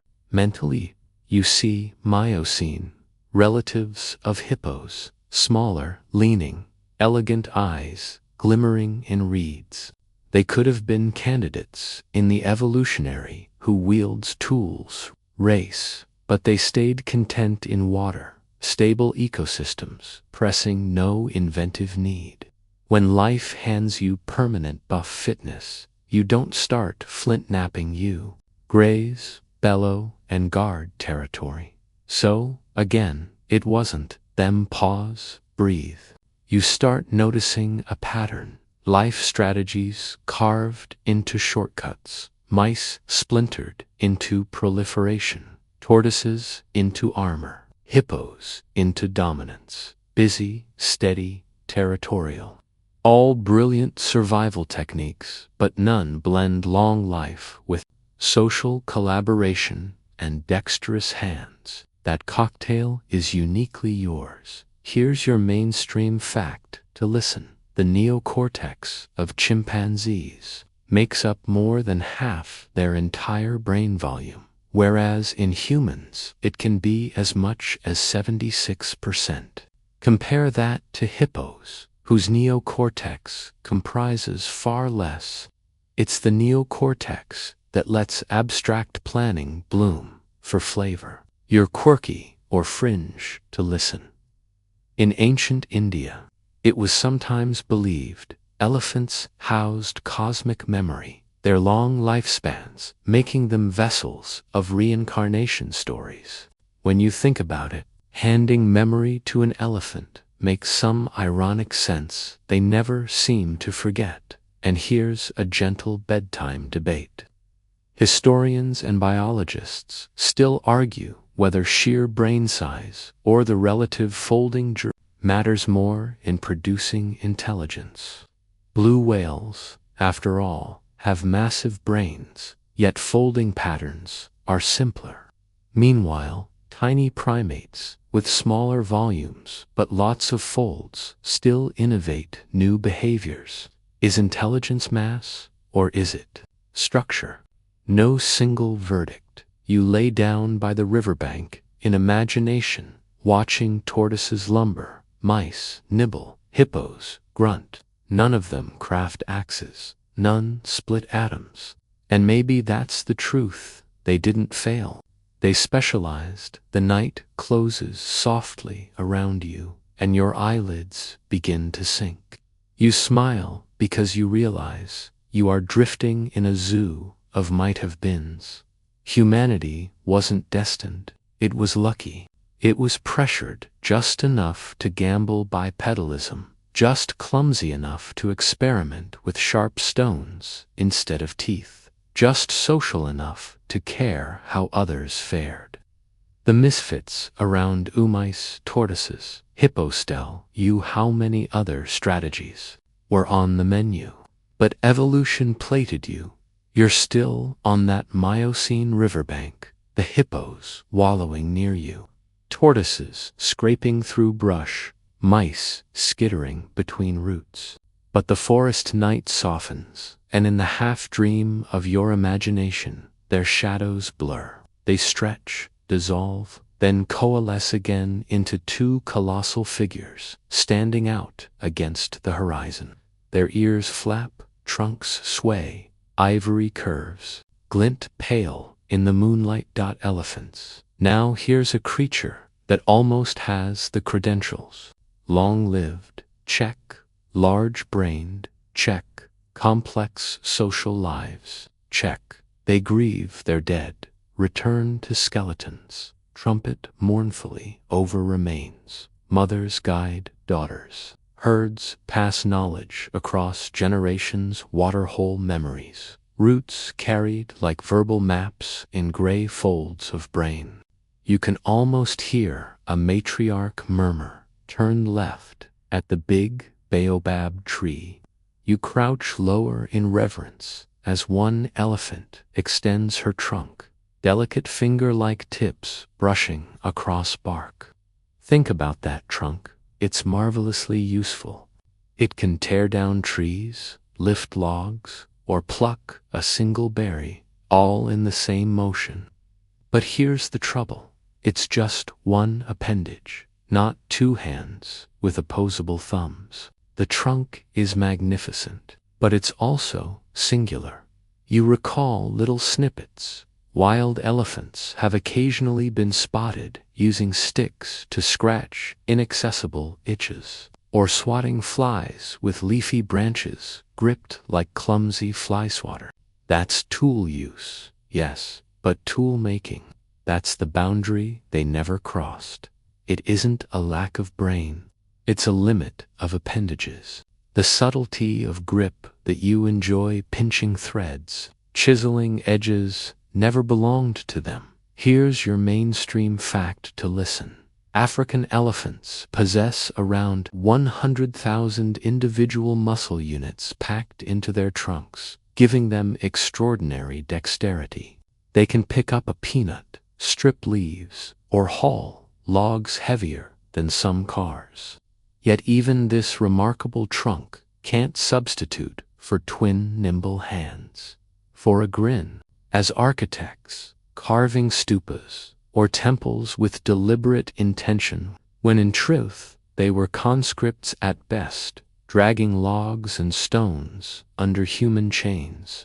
Still, the legend of a gentle giant crafting cities makes good bedtime myth, and of course, historians still argue whether elephants' ritual behaviors signify symbolic thought like humans, or whether grief and respect for bones are instinctive reactions without cultural meaning.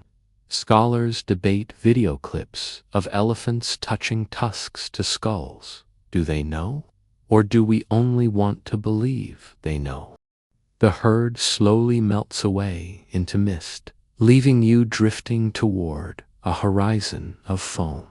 Suddenly, you're in water, floating above coral. Waves ripple, fish dart among reefs, colors swirl, and they're schooling through seagrass, meadows, arc and chirp. Sonar clicks, vibrating through your imagination.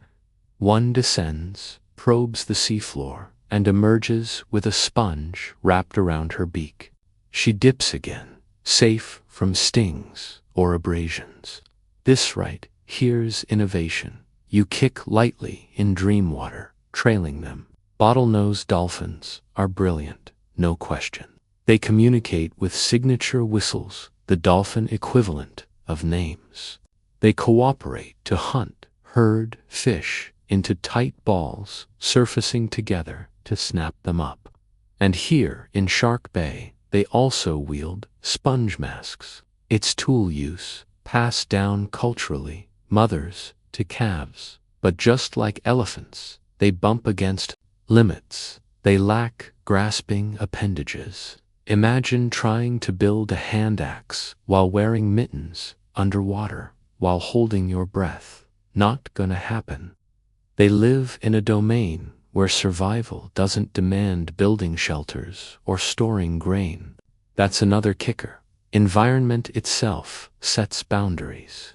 Oceans offer abundance if you're skilled enough at sonar and speed. Smarter isn't always necessary. You pause, floating in dream water, bubbles curling past your ears. The dolphins whistle like eerie lullabies, then vanish. For trivia delight, your mainstream fact to listen only: the Shark Bay population of Indo-Pacific bottlenose dolphins is known to consistently use sponges as tools. Other dolphin populations, just as clever, never adopted this practice. Proof that culture, not just intelligence, makes the difference. And you're quirky or fringe to listen. In Greek mythology, dolphins were believed to be humans, saved from drowning, transformed into sea creatures as divine favor. Some sailors insisted they could still recognize their old kin in dolphin eyes. Historians still argue whether dolphins truly demonstrate culture in the anthropological sense. Since their tool traditions tend to be local and rarely spread, does isolated innovation count as culture, or must it root across communities? The debate splashes noisily, even in academic waters. The ocean fades into sky. You're suddenly watching crows, black silhouettes against twilight, clever eyes glinting. One dips to a branch, plucks a twig, performs a neat bite to craft a small hook, then pokes into a crevice. Out comes a juicy grub. Another crow tilts its head, watching carefully, then imitates. This right before your eyes is again not natural instinct, but learned behavior. Crows, ravens, magpies, the corvid family. Birds so startlingly clever they bend wires into hooks, drop nuts on roads to be cracked by car tires, and even remember human faces. One crow sees your shadow and caws, as if to say, "Don't flatter yourself, you're not that special." Here's a mainstream fact to listen. New Caledonian crows are among the only non-primates proven to manufacture hooks from sticks and use them to retrieve insects from bark. Not just tool use, but actual tool crafting. For your quirky midnight chuckle, quirky or fringe to listen. In Japan, crows have been found deliberately dropping walnuts onto crosswalks so cars crack them open. Then the birds wait for the pedestrian light to turn green before swooping down safely to eat. Yes, crows obey traffic laws better than some humans, and of course, a hot air scholarly squabble. Historians still argue whether corvid cognition should be called intelligence in the mammalian sense, or whether it emerges from completely different architecture. Their bird brains are structured unlike primates, smaller, but with densely packed neurons. Different build, similar outcome. Parallel progress, converging intelligence. But again, as you tilt your gaze, you realize none of them elephants, dolphins, crows ever took invention to cumulative heights. Their sparks flared, but didn't spread, didn't scaffold higher and higher through millennia. That was your species alone. The night hushes, the tortoise trundles away, the hippos snort, the elephants lift trunks to wind, the dolphins vanish. Among sponges, the crows croak twilight songs. You lie in this menagerie, recognizing each survival tactic, each its own masterpiece, but none selected the hand, the fire, the gossip web. None sprinted through time quite like you. And with that realization, you close your eyes in your room, fan humming softly, knowing humanity is not supremacy by destiny, but by the soft, strange accident of evolutionary dice, an accident that made a tool-obsessed storyteller who now, strangely enough, is nodding off while listening to this tale about mice and megafauna, tortoises and misfits. The menagerie fades, and you find yourself blinking at lamplight shining on a forest edge. Somewhere in North America, the underbrush rustles, and a masked little bandit trots into view. Black eye patch of fur, tiny dexterous hands twitching. The raccoon Dot now hears a curious trickster. It doesn't have opposable thumbs quite like you, but its paws are incredibly sensitive, with touch so refined they can see with their fingers in the dark. Watch carefully. It approaches a trash can, fumbles with the lid, twists, pries and pop. Dinner. No flint napping. True, but raccoons come shockingly close to tool behavior. In lab experiments, they've been seen washing food, stacking objects, even opening complex locks. you chuckle softly because if survival depended on raiding human bins forever, raccoons would evolve into industrial tycoons by now, but wild. Nature doesn't demand invention at that scale. Their brains are perfectly suited for opportunism, not permanent legacies of chisels or pyramids. The raccoon's genius is in mischief, not monuments. Here's your mainstream fact to listen. Raccoons have tactile sensitivity in their front paws, so sharp that more than 2/3 of their brain's sensory cortex is devoted to touch. That's proportionally greater emphasis on touch than humans devote to vision for fun. You're quirky or fringe to listen. In 1920s Tennessee, a raccoon was once placed on the White House Christmas guest list as a holiday dinner option. President Calvin Coolidge's family, however, grew so fond of the creature that instead of serving her, they adopted her as a pet named Rebecca. She lived in the White House, walked on a leash, and even rode in the presidential car.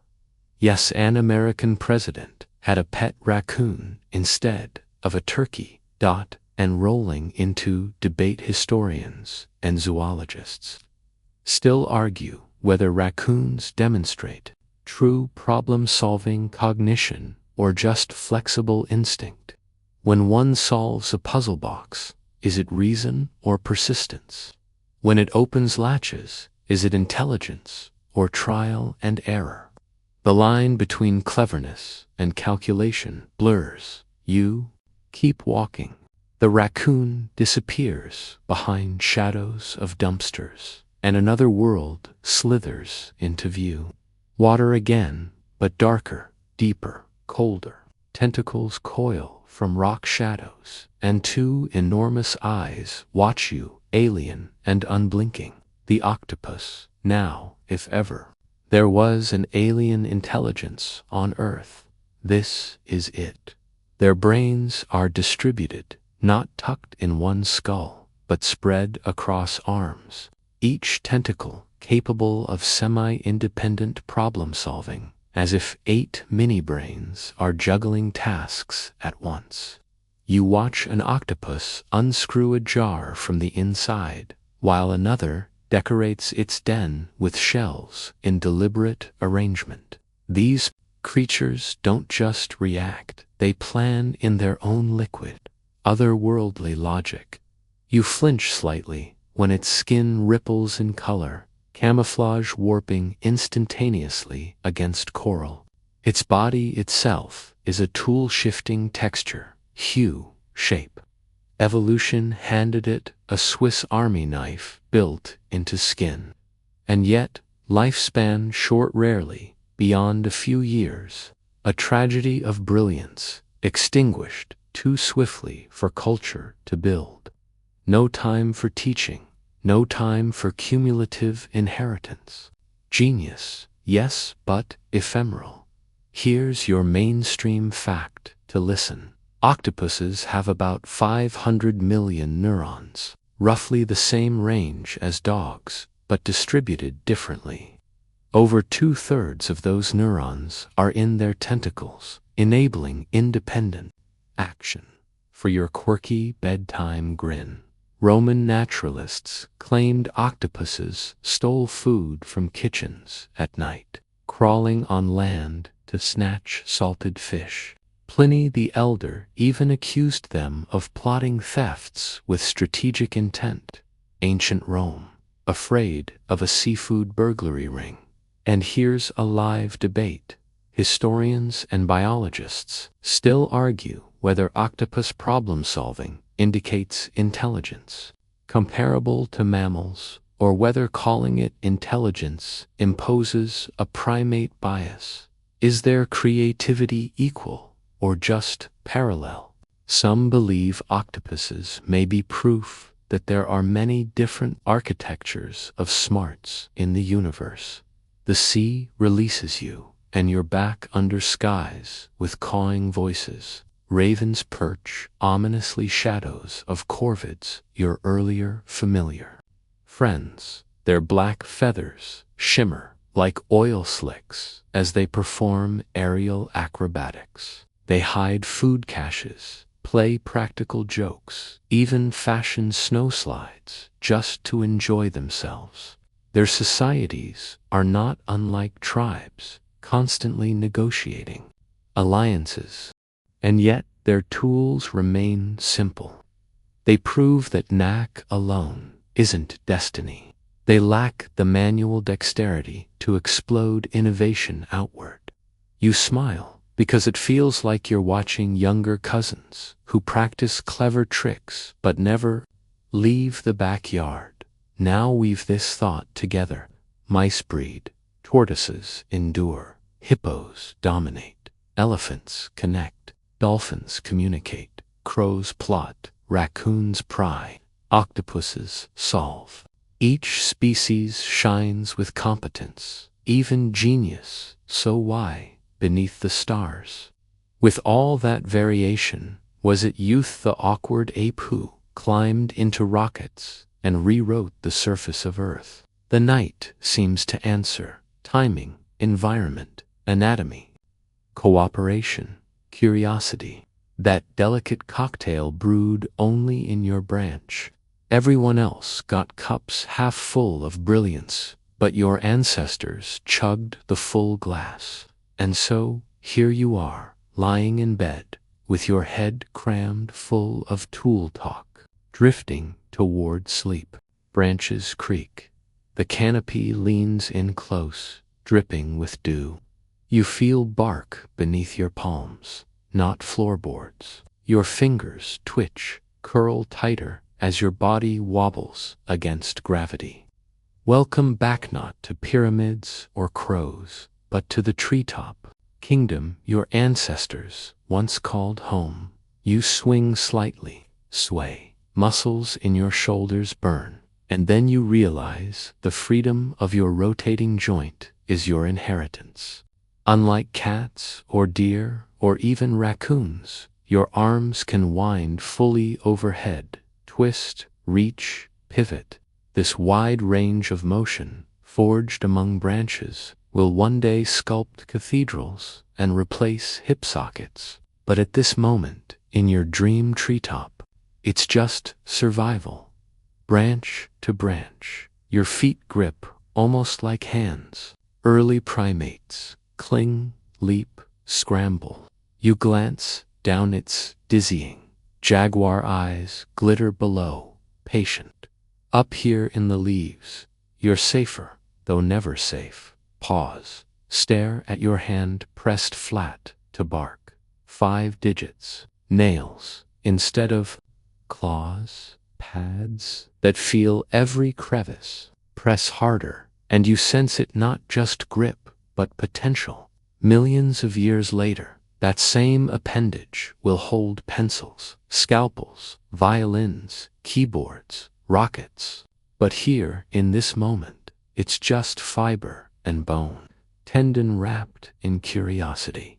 Here's your mainstream fact to listen. Opposable thumb's a thumb that can rotate to touch the tips of other fingers evolved around 2 million years ago in hominin.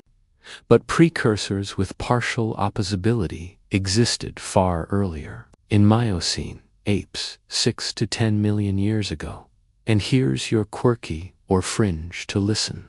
One medieval monk described the human thumb as the little king of the hand, ruling over the fingers like knights.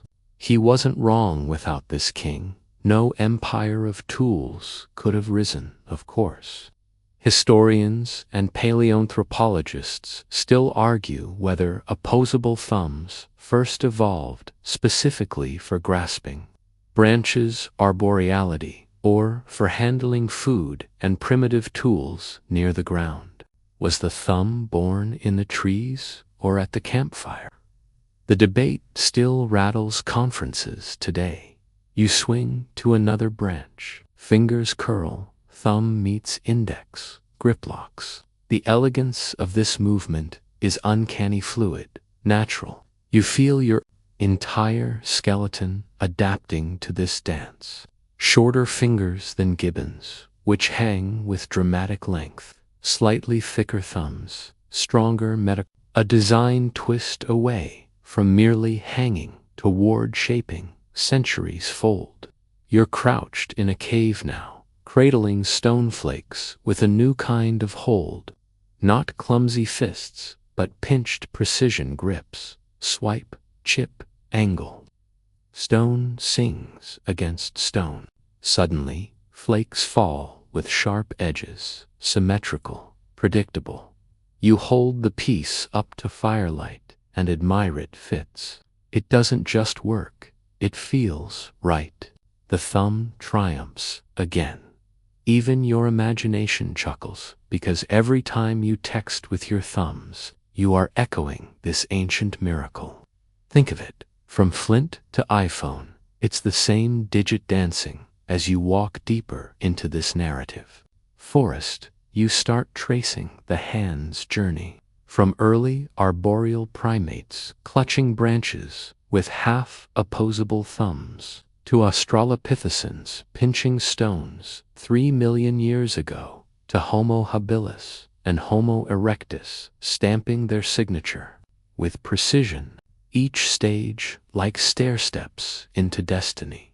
But don't fall into the trap of inevitability. Look at Gibbon's masters of swinging, exquisite shoulder rotations, yet their hands evolved elongated fingers, thumbs reduced, perfect for swinging but poor at gripping small tools. They specialize the wrong branch of skill for future chisels. Contrast with chimpanzees' closer kin. Their thumbs more capable, but their phalanges still curve, clinging more than shaping.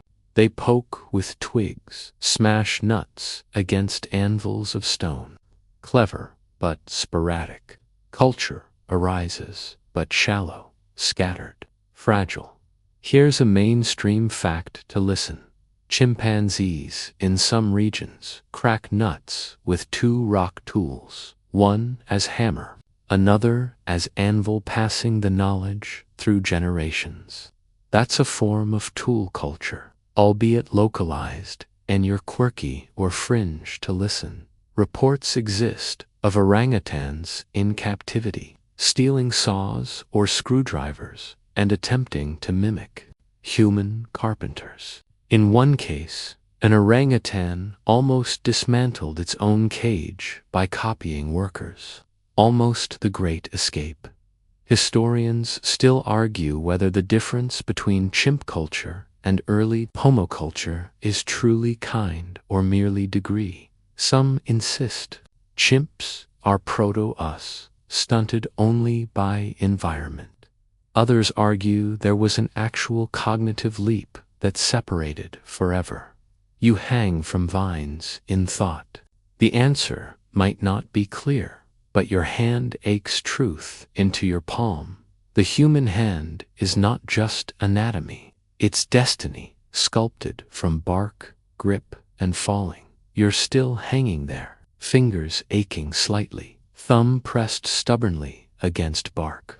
The canopy sways, and suddenly you notice more than just your hand. You notice your shoulder. You roll it in its socket, and the range feels incredible. Few mammals share this luxury. Cats are bound to forward motion, deer to strength, but you descended.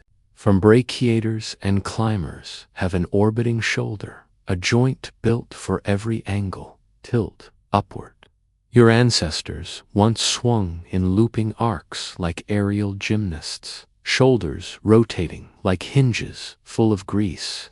You can still feel it in sports. Today, in the swing of a baseball bat, in the overhand pitch, in the grace of climbing walls. This shoulder is legacy. And when you eventually dropped out of trees into wide open savannas, that same mobility turned from climbing to crafting. Pause a second, touch your own shoulder, rotate your arm. That very circle branches preserved it. Trees etched it in you. Before cities ever existed, the ground approaches. Your dream self descends, stumbling a little. Upright, bipedal, strange. Walking means balance, slower birth, long parental care. But now your hands dangle free. They twitch, restless, searching for something to grasp. This moment of release is enormous. Every step upright is a step that frees a hand to hold a baby, to clutch fruit, to hurl stones. Upright posture equals liberated hands equals destiny. Here's your mainstream fact to listen. Early bipedal hominins, like Australopithecus, afarensis, Lucy species, not only walked upright, but still had curved fingers and flexible feet, showing they hadn't yet given up their arboreal life entirely. An in-between creature, half tree, half savanna, and you're quirky or fringe to listen. Some anthropologists argue humans' love of hammocks, rocking chairs, and climbing gyms is a behavioral echo of arboreal ancestria craving for lost branches.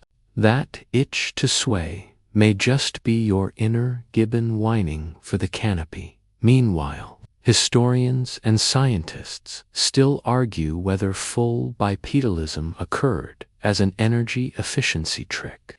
Walking long distances on two legs burns less than knuckle walking, or as a strategy to free hands for carrying food and infants, or perhaps even for seeing predators over tall grass. The debate creaks on like branches groaning under rain. Back in your vision, you sit now by a stream. One ancestor crouches, a stick. In her fingers, she scratches sand, absently, making patterns. The thumb tucks, straightens lines. Children gather, mimic, half laughing. Not planned, just play. But here you glimpse something extraordinary. The hand can be a toy, and toys are training grounds. Games of grip practice the same mechanics that will one day carve blades or paint murals. This is why human childhoods stretch wide.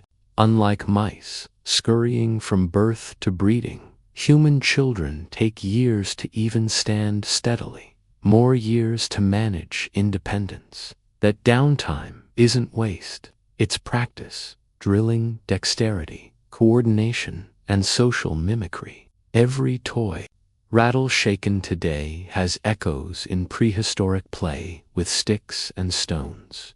Think back to Salam, the fossil child whose tiny finger bones already whispered potential. Imagine her clutched by her mother, given a rock to fiddle. Harmless fidgeting that becomes pre-training.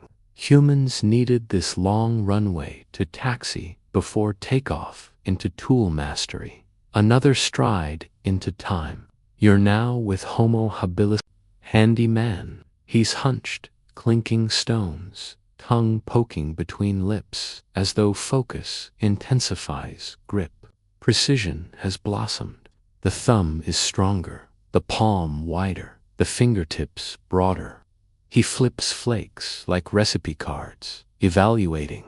The entire world begins reshaped in his clutch, and just around him, children watch, learning by doing, their own thumbs pinching clumsily. Every slip chips knowledge into memory. Children, your secret infrastructure of progress, carrying dexterity forward before adults even notice. Here's yet another mainstream fact to listen compared to chimps. Human thumbs are proportionally longer, granting the ability to pad pinch, which underlies everything from sewing needles to smartphone typing. And for soft comic relief, you're quirky or fringe to listen. In the 19th century, an odd Victorian phrenology theory claimed you could judge moral character by thumb shape. Square thumbs meant strictness, round thumbs meant gentleness. Imagine a world where employers interview your thumbs instead of your resume, of course. Historians still argue whether technological skillstone tools shaped the evolution of hands, or whether pre-existing hand anatomy enabled tool skill.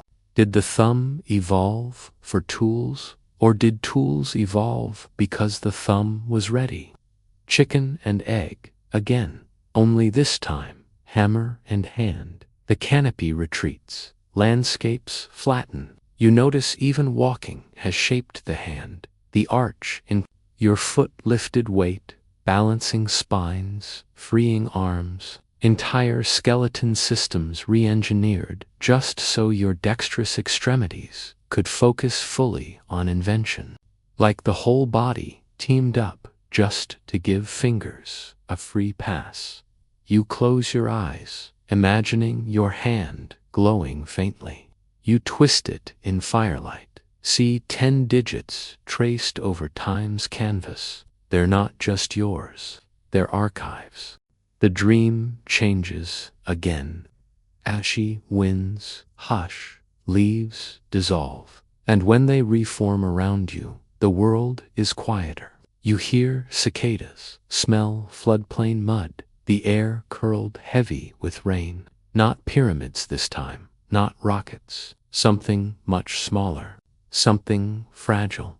You crouch in damp soil, and before you tiny bones, a ribcage, curved delicately, a skull the width of your palm, fingers curled like they were still reaching for safety.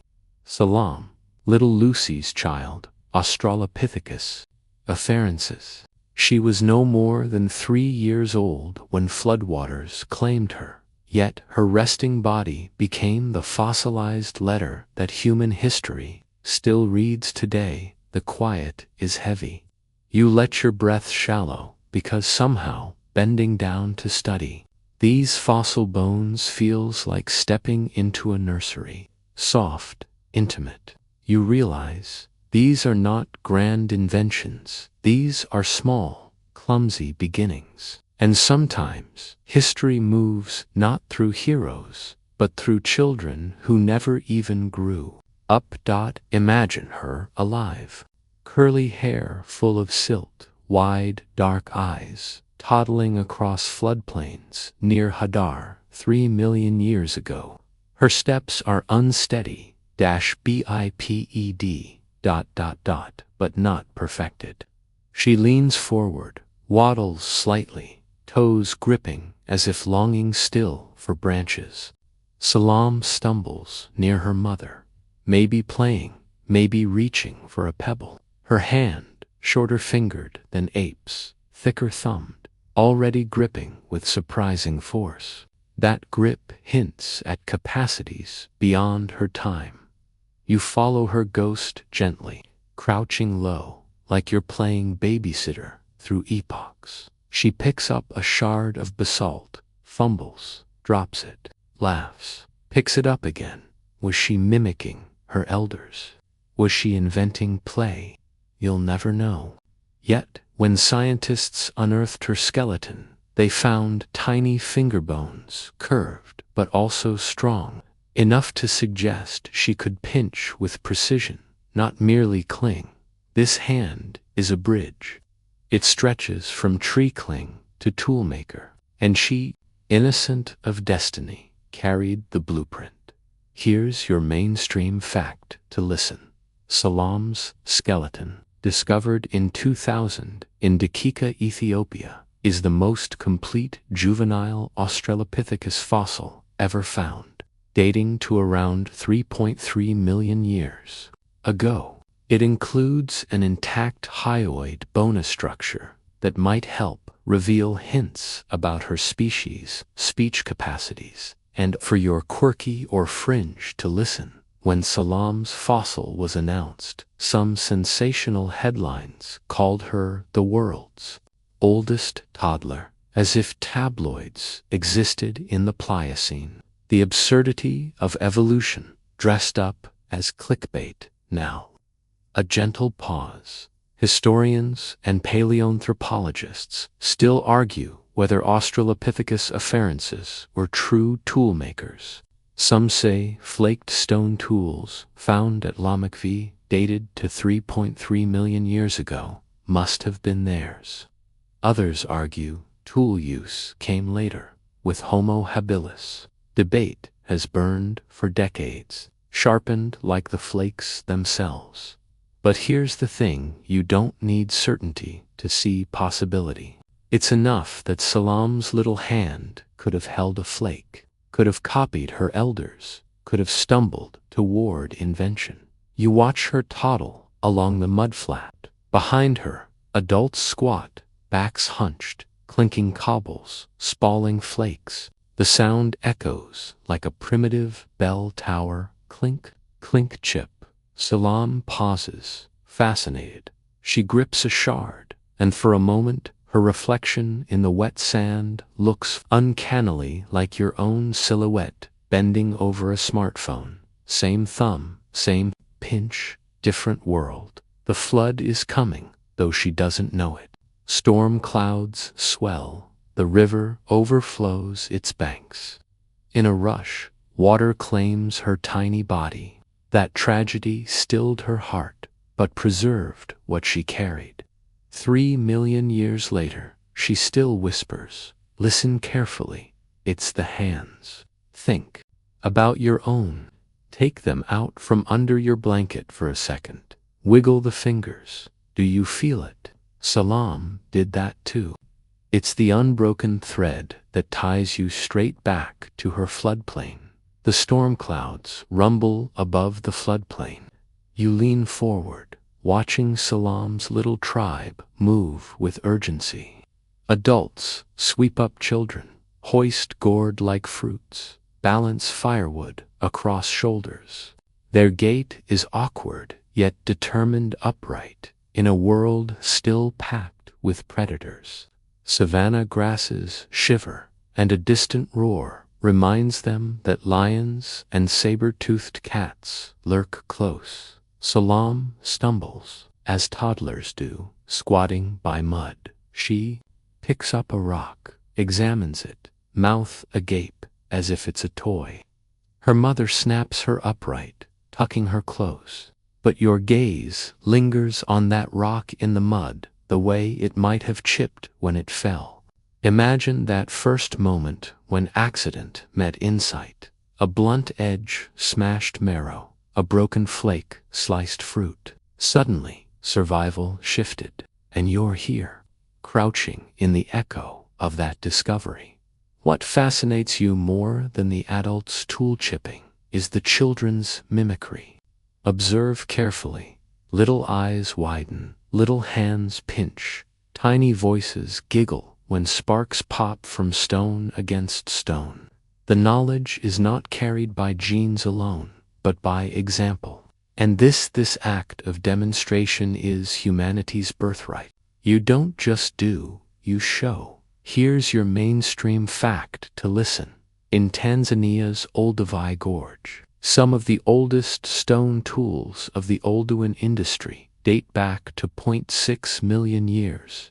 They were flaked, deliberately, used to process meat, cut wood, or scrape hides. That's hundreds of thousands of years after Salam. Yet evidence like the Lamacvi tools suggests her kin may already have nudged toward this path. And smile at this. Quirky, or fringe, to listen. Some archaeologists joke that early humans were basically the galaxy's recycling pioneers. Every sharp flake thrown on the ground got repurposed. Imagine your toddler dropping a Lego brick, and suddenly it becomes someone's scalpel. Waste not, want not at this point. Historians still argue whether stone toolmaking was rare, done only by a few experts, or whether whole groups casually shaped flakes. Was it specialized craftsmen or group participation, with so few traces? To study, speculation tugs like vines in the dark. The rain lashes, But you follow Salam's clan as they clamber into trees for safety. They nest in branches, weaving leaves against dripping sky. Tiny beds swaying in wind, palms rubbing bark. Salam curls, thumb in mouth maybe, eyelids heavy. You realize these nights in trees carved not just safety but anatomy. Shoulders widening, fingers curving, balance born in branches. Morning comes, mud dries, the tribe descends. Today they are hunters, not yet in packs with spears, but opportunists. Sharp flakes scraped from bones after predators left scraps. Imagine them crouched at zebra carcass, tiny blades slicing tendons, children crunching marrow with shy teeth. It feels primal, almost grotesque, but this calorie injection fuels brain tissue. Fatty acids from marrow grease, the growth of cognition. Step by sticky step, evolution is eating its way forward, and Salam toddles through it all. Her brain, only about 400 cubic centimeters, hums like a smaller chimpanzee's. Yet behind those eye sockets lies potential to carve echoes. Every giggle, every stumble is rehearsal for a species not yet named. Close your eyes and picture. She reaches again for rocks, laughs at sound. Maybe she bangs two together that chip by chance. Maybe her mother laughs with her oar, snatches them away. You don't know. Fossils don't tell you jokes, but they hint enough. Here's your chance. Bedtime listener, open and close your thumbs again under the sheets. Imagine Salam doing the same. That's how far your continuity stretches. 3.3 million years of fidgeting fingers. The floodplain air settles after the storm. You crouch with Salam's fossil ghost beside you, the damp soil cooling, cicadas resuming their buzz. Centuries away, scientists will brush away this very soil to reveal her tiny body. But in this vision, you see both, the living toddler laughing through mud and the silent bones whispering from rock. Notice her throat. Imagine as she babbles, squealing and imitating calls of birds. In her fossil, researchers found a preserved hyoid bone, a delicate horseshoe-shaped piece tucked at the root of the tongue. This was astonishing because the hyoid controls support and, indirectly, speech potentials. It doesn't guarantee language, but it hints. Salam may not have shaped syllables like usmor, likely hoots, chirps, laughter. But even that, flowing among groups, could string more complex meaning than animal calls. Here's your mainstream fact to listen. Salam's hyoid is the earliest ever discovered from any hominin species, giving paleoanthropologists their first concrete look at what infant vocal anatomy was millions of years ago. Without her, that story would still be blurry guesswork. And, to keep you dreamy, here's a soft, quirky, or fringe to listen. One early researcher joked that Salam's baby teeth looked almost too perfect, leading to tabloid headlines about prehistoric dental miracles. Imagine pitching that to toothpaste ads. Australopithecus, she had her smile game on, of course. Historians still argue whether Australopithecus afarensis had any meaningful proto-language or whether their sounds were just elaborate animal calls. Could gestures and mimicry have carried more weight than throats ever did?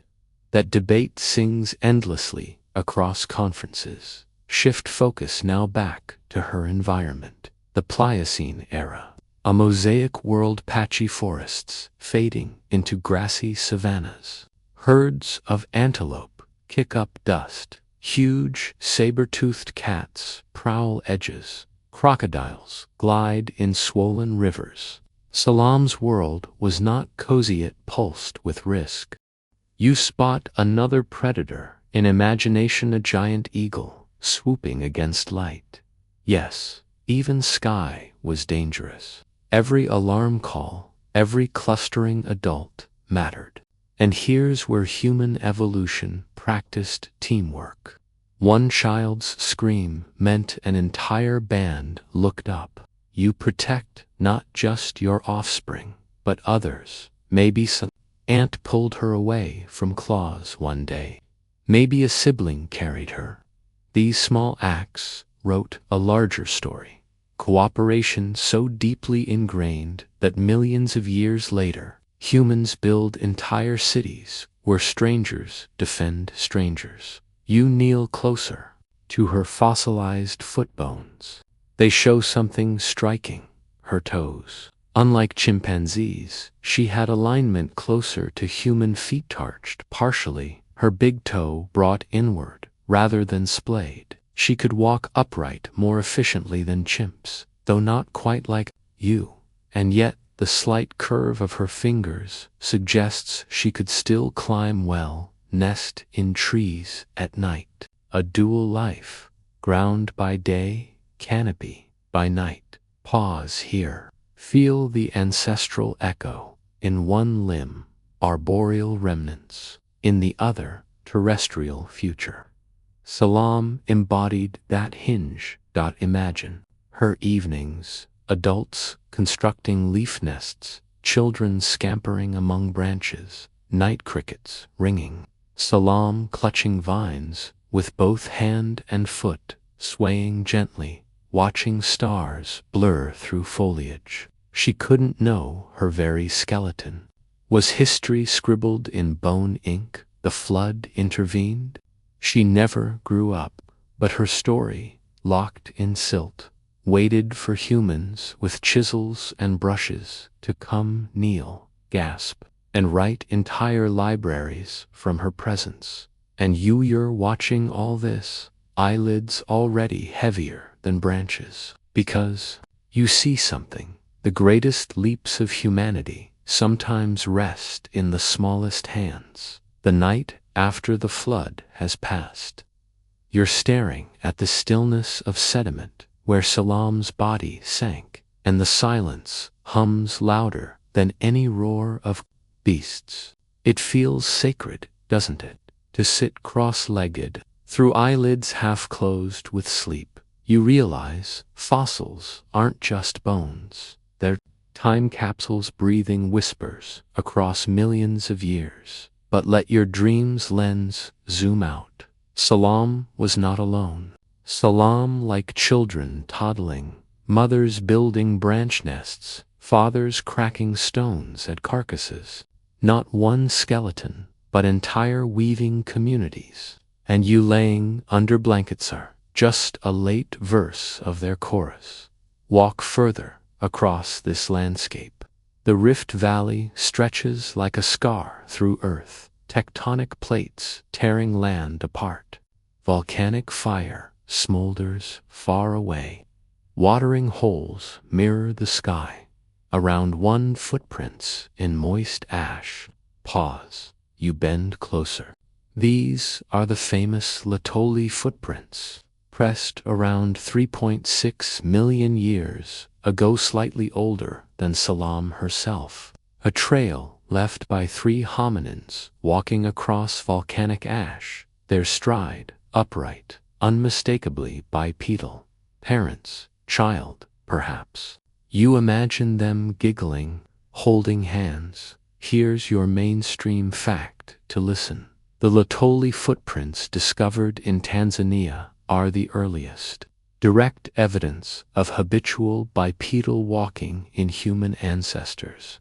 No stone tools, no bones, just steps taken across soft ash. Accidentally stepped into the Laetoli prints before realizing what they were. His shoe print overlapped with a 3.6 million year old footprint. Talk about clumsy time travel. Now admit, Historians still argue whether those prints belonged specifically to Australopithecus afarensis or another contemporary species. Fossils in the same layers suggest afarensis, but debates linger. The identity is smudged like footprints in the rain. Back to Salam. Compare her to the more famous Lucy, discovered in 1974. Lucy was adult, 3.2 million years old, close in age to Salam's time.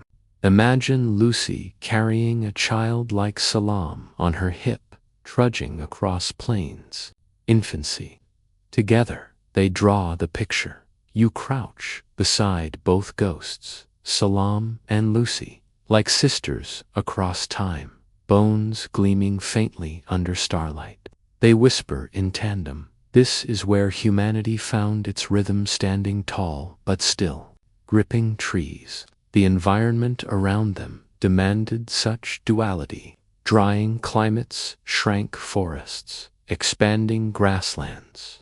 Ancestors like Salam's band had to adapt, walk long distances to forage, run from sudden predators, but also retreat still to trees for sleeping safety. That tug-of-war stretched evolution's fabric until fingers thickened, thumbs grew strong, feet changed shape, and pelvises adjusted. Picture daily life. Mornings spent foraging berries. It doesn't sound glamorous, but what it does sound like is exactly what kept the lineage alive. At night, you reimagine Salam as a toddler clinging to her mother's hair. Eyes sleepy, giggles, babble noises. They may not have words, but groups communicate with calls, hums, gestures. They copy adults. They mimic stone chipping. Through play, they rehearse dexterity they'll need later, which makes you think play itself is a tool. Humans inherited a love of play, not by accident, but because it trained little hands and minds. That explains why children today still clutch at sticks and rocks the moment they can crawl. Salam did to. Mainstream fact to listen. Play behavior in primates is linked strongly with social intelligence. Modern chimps, bonobos, and gorillas show that young ones who play more develop greater competence in adult life. Quirky or fringe to listen, down to children throwing rocks at each other on riverbanks. Not too far from the truth. Historians still argue whether the earliest stages of human stone use were flakes, barely different from accidents. The debate chisels on like endless percussion, but Salam herself doesn't care for debates. She waddles in memory like any toddler playing by rivers. Little did she know her bones would trigger arguments millions of years later in lecture halls. Stacked with yawning graduate students, you pull the imagery closer to yourself, almost protective, because sleep is hovering at your periphery like mist on the rift. You see Salam grip a pebble in her short fingers, eyes bright. She tosses it, delighted by splash. The pebble sinks, ripples widen. Across 3 million years, those ripples still expand, and tonight they brush against your eyelids. The world still hums after Salam's footsteps fade. Bones of children, prints in ash, motions of tools you've walked with them all. But now your mind zooms outward, surveying Earth like stars gaze down. Ants scurry, dolphins arc, elephants trumpet, crows caw from telephone wires, all alive, all clever, and yet none of them built pyramids, programmed satellites, or recorded lullabies on glowing glass. Why just us? You lean into this question with a sleepy sort of wonder, your eyelids heavy, but your mind restless. You drift through miniature empires. First stop, underfoot, ants. Bend lower.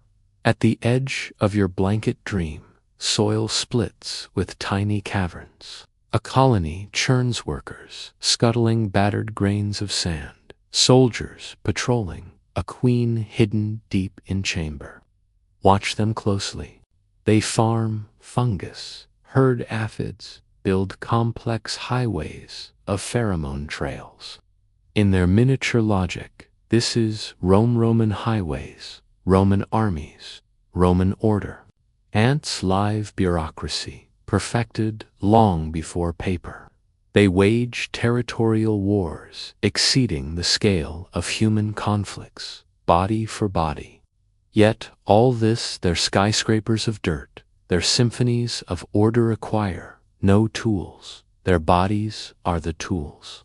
Mandibles cut, acids spray, pheromones organize. External instruments unnecessary. Here's your mainstream fact to listen. Leafcutter ants cultivate vast underground gardens of fungi, farming with a sophistication eerily like agriculture. Colonies can number in the millions, lasting decades. Here's your chuckle, your quirky or fringe to listen. In medieval Europe, it was common folklore that if you sprinkled salt across an anthill, ants would rearrange grains into holy crosses. Strange bedtime superstition, the idea of ant monks meditating in soil. And of course, historians and biologists still argue whether eusocial insect systems qualify as a superorganism, meaning the colony itself, not individual ants, as the true organism is an entire ant empire, one creature. The debates scuttle on like antennae, twitching in the dark. You stand back up. Soil fades. Wings rush overhead. Crows stir in branches. Their rough caw pierces your night. You look up, watching as one drops a nut on asphalt and waits for passing wheels to crack it. Clever. Streetlights halo their feathers, black turning oily blue. Ravens have been caught on film shaping hooks. Stellar's jays gossip like soap. Opera neighbors. Birds are smartsome species, rival great apes in test puzzles. So why didn't they overtake us? Anatomy, again. The beak is superb, but clumsy. Crows can bend wires and sticks, but they cannot sculpt symmetrical axes or bind branches with sinew. Fine control is too limited. Their intelligence soared without manual artisanship, leaving them cosmic comedians of cleverness, but not architects of civilizations. Shift again. Water crashes, dolphins chatter, sonar clicks bounce in your skull. You hover above Shark Bay spongers again. Their intelligence is undoubted bigger brains than expected. Complex alliances. Pods create alliances of 3 tiers, more sophisticated than many primate systems. Yet they remain in the ocean, limited by flippers. No opposable thumb, no grasping. For them, the environment itself discourages permanent crafts. Saltwater erases any spark left behind. If one dolphin figured out basket weaving with kelp, the sea would strip it away by morning tide. Onward, shadows lighten. A gray matriarch sways before you elephants again. They mourn, remember, protect. Some grip branches to swat flies, but their trunks, while delicate, lack multiplicity. 1 limb instead of 2 nimble hands. Imagine sculpting brick walls with your nose. Exactly. Brilliance with no infrastructure. You keep walking forward. And now, in a glowing alley near your dream city, a raccoon rattles a trash can. Urban misfits.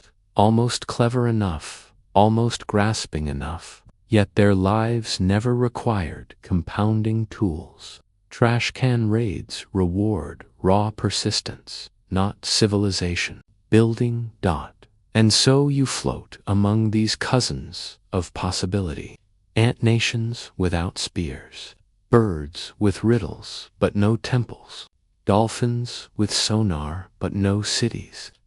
Elephants with memory but no metallurgy.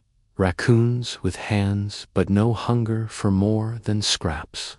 They all prove intelligence blooms many ways, but complex culture needs more than brain. It needs anatomy, environment, time, inheritance. Too many stars aligned for humans. Mainstream fact to listen. The neocortex ratio in humans is the largest relative to brain size of any mammal, supporting abstract thought and planning. Quirky or fringe to listen. In early 20th century, Russia, one researcher tried to teach chimpanzees how to smoke cigarettes, hoping culture would catch. Spoiler, the chimp learned the inhaling, but culture did not spread beyond the cage. Historians still argue whether the human revolution was sudden, around 50,000 years ago, with symbolic art and burial traditions, or gradual, trickling for hundreds of thousands of years in scattered sparks. Was humanity born overnight, or sculpted grain by grain? Now you look down at yourself. Your thumbs fidget, your tongue curls words. Your brain folds whir silently. You are the amalgam of so many accidents. All around you are near geniuses, ravens, dolphins, raccoons, each starring in an alternate history you'll never live. Yet only you achieve scale, writing stories across stone, screen, and sky. Why just us? Because you alone had all the pieces click.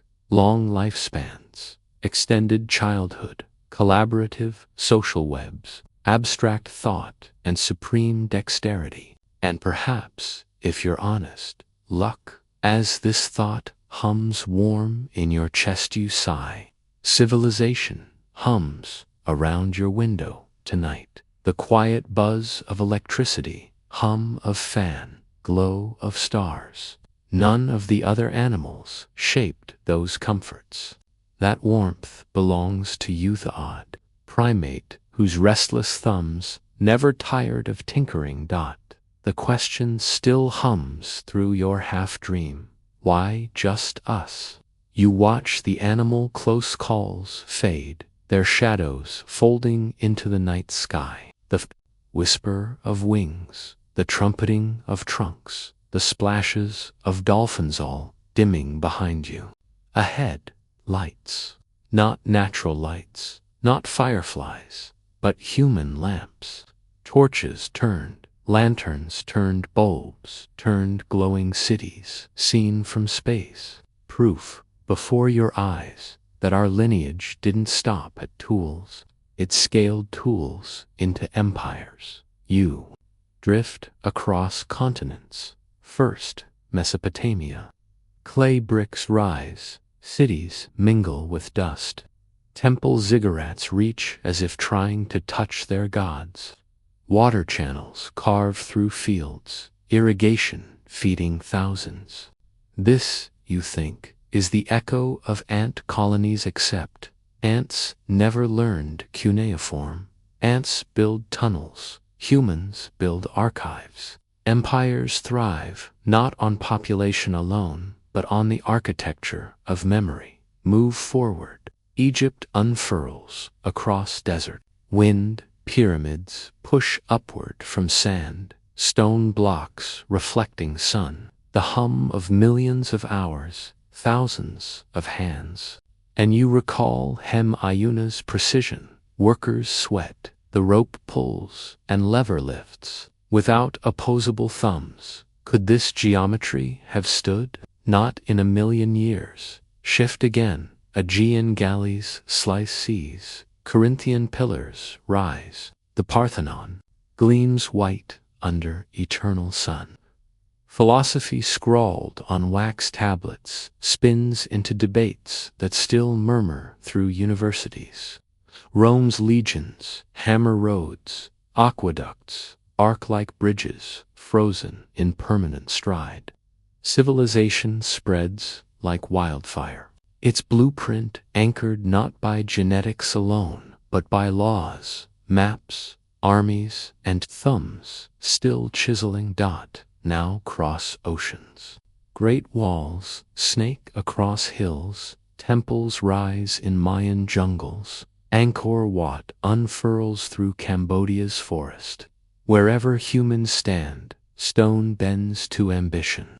You can almost giggle because if you squint, Earth looks like a toddler's sandbox, full of blocks, except these blocks each weigh tons. And still, humans stack, shape, carve. As you hover over centuries like a sleepy ghost, ordinary details make you smile. Someone chisels tally marks on bone. Someone ties string around sticks to record debts. Someone sculpts clay whistles purely for sound. These little Axtinia Salam giggling with Roxar, the bricks of empires. Here's your mainstream fact to listen. By 01 CE, Rome controlled about 20% of the world's population. Nearly 60 million people linked by roads, aqueducts, standardized currency, and legal systems. No animal colony or herd ever approached such engineered unity. And for your chuckle, your quirky or fringe to listen, medieval Europeans sometimes believed building cathedrals released demons from city boundaries. To keep them out, they returned them as gargoyles decorating the walls. Imagine finishing your skyscraper today by bolting monster statues just to keep cosmic trolls away.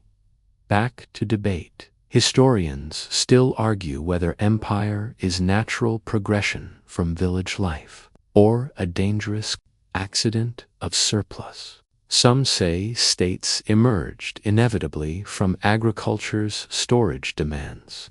Others say empire is predatory, an enforced invention of elites. Argument itself proves humanity's quirk. You not only build empires, you forever question whether you should have. You drift higher. From satellites' eyes, human cities glow at night like neuron clusters. Highways are synapses firing, rivers of headlights blinking, grid lights pulsing. Earth looks like one immense brain network. If ants mimic order, this is order with intention. The planet is wrapped in a nervous system of human creation. Now exhale gently, because behind that brilliance is fragility. Ecosystems damaged, resources strained, warming, pressing. Humans manage tools so well, yet tools grow teeth if wielded without care. Remember the atom cracked both two light lamps and obliterate cities. The knife edge never dulls. But still, there's marvel. You are here tonight, safe in your sheets, fan droning, because your species built not just technology, but trusts some stitch of law. Electricity grid, water piping, hospital vacuum sealed into existence. That's what no dolphin pod, crow murder, or ant colony could reach. Security to dream. The earth spins quietly below you. From the cold of space, glowing cities illuminate coastlines like necklaces of fireflies. This, you realize, is not an accident. It is the final chorus of everything you've wandered through tonight. Salam's tiny hand gripping rock, Lucy's hip bones striding across ash, Homo habilis pinching flakes, pyramid builders sweating under sun, monks scribbling under candlelight, programmers tapping on green cursors. Every small step scaffolds this view. One stubborn primate species painting light onto the dark planet. Yet the asking returns, why only us? Drift lower again through cloud layers. Engines humming, voices braided into noise. It is overwhelming, but if you listen carefully, you can still hear the campfire chatter. Gossip is everywhere. Text messages, memes, radio announcements, documentaries like this voice whispering to you now.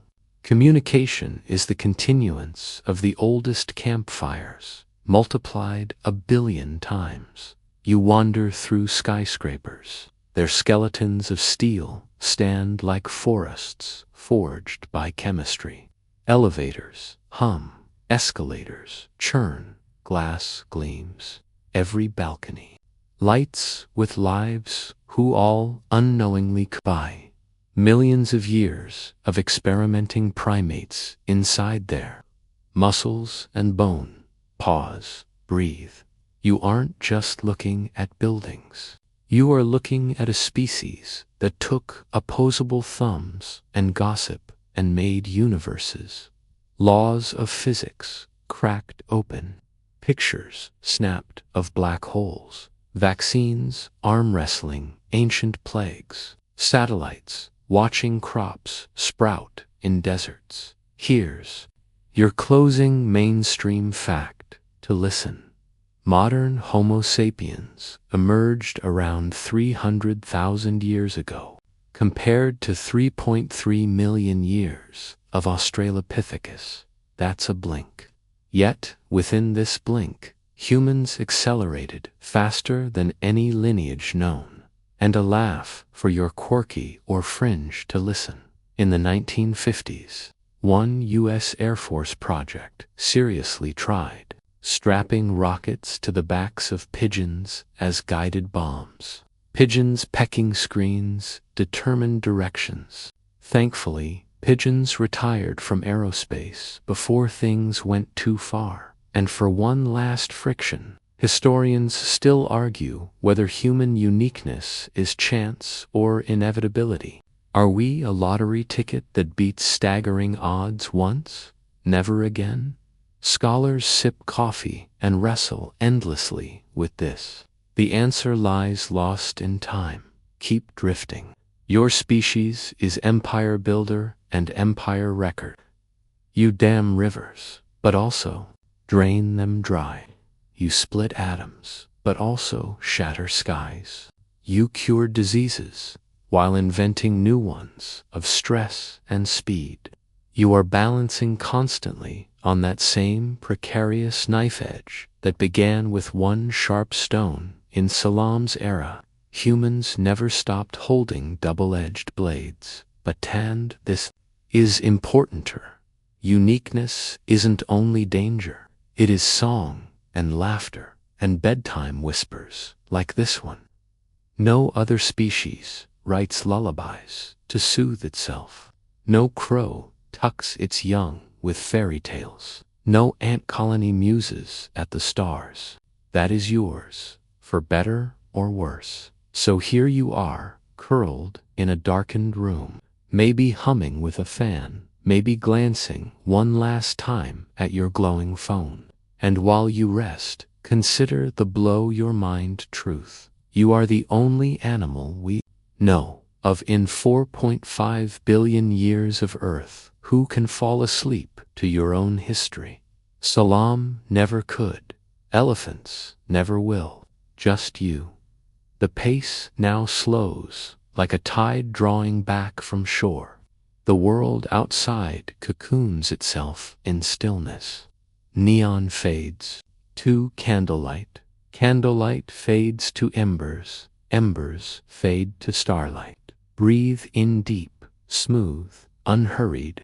Let it out longer than it came. Your hands, once busy imagining flint or keyboards, rest now against sheets. You don't need to grip or sculpt anymore tonight. Let the thumbs finally relax.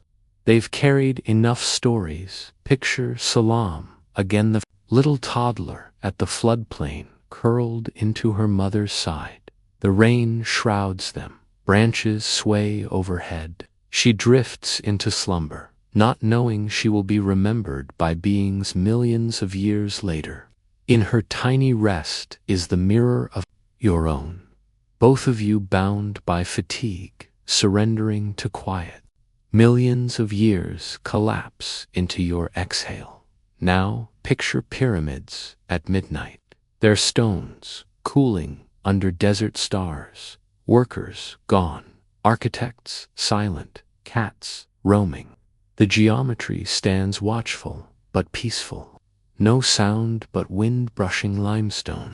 They too sleep now. Zoom forward, libraries hushed, books lined, dust motes swimming in moonbeams through tall windows. Pages once scribbled feverishly now sit closed, calm. Knowledge naps until morning. Then cities. Look at them from orbita. Scatter of firefly constellations. Millions dreaming at once. All the engines are muted in your imagination. All you hear is breath. 7 billion lungs rise and fall like waves in a global ocean of sleep. Even ants underground bow into stillness. Ravens tuck beaks into feathers. Dolphins dive slower in half dreams. Elephants lean against each other, swaying like lullabies. Carved in flesh, the world breathes with you. Your thoughts slow, grip loosens, shoulders release. The wonder of evolution that kept you moving, striving, questioning it, softens now into permission to rest. Tomorrow still waits for you, tools and challenges, yawning hungrily, but not tonight. Tonight is the pause, the lull, the blanket tucked across history itself. Listen, nothing else is required. Salam carried her bone story without trying. The pyramids stood through deserts without asking. Your ancestors chipped flint, and your descendants may program stars. All of that continuum holds you safe while you drift. You don't need to fix or finish anything now. Just trust. Just rest. Breathe like this story is wrapping you in the same web of cooperation that kept your species alive. Togetherness, even, across millions of years, is what rocked you into this bed. So soften your eyes behind their lids. Loosen your jaw into slack. Let the last edge of consciousness blur. Picture one final thing. Earth spinning slowly under scattered auroras, entirely wrapped in dreaming primates, each breath like yours. You are safe among them, and with that, sink, drift, fold deeper into the night's cradle. The story is finished. Sleep takes the baton. History can wait until morning.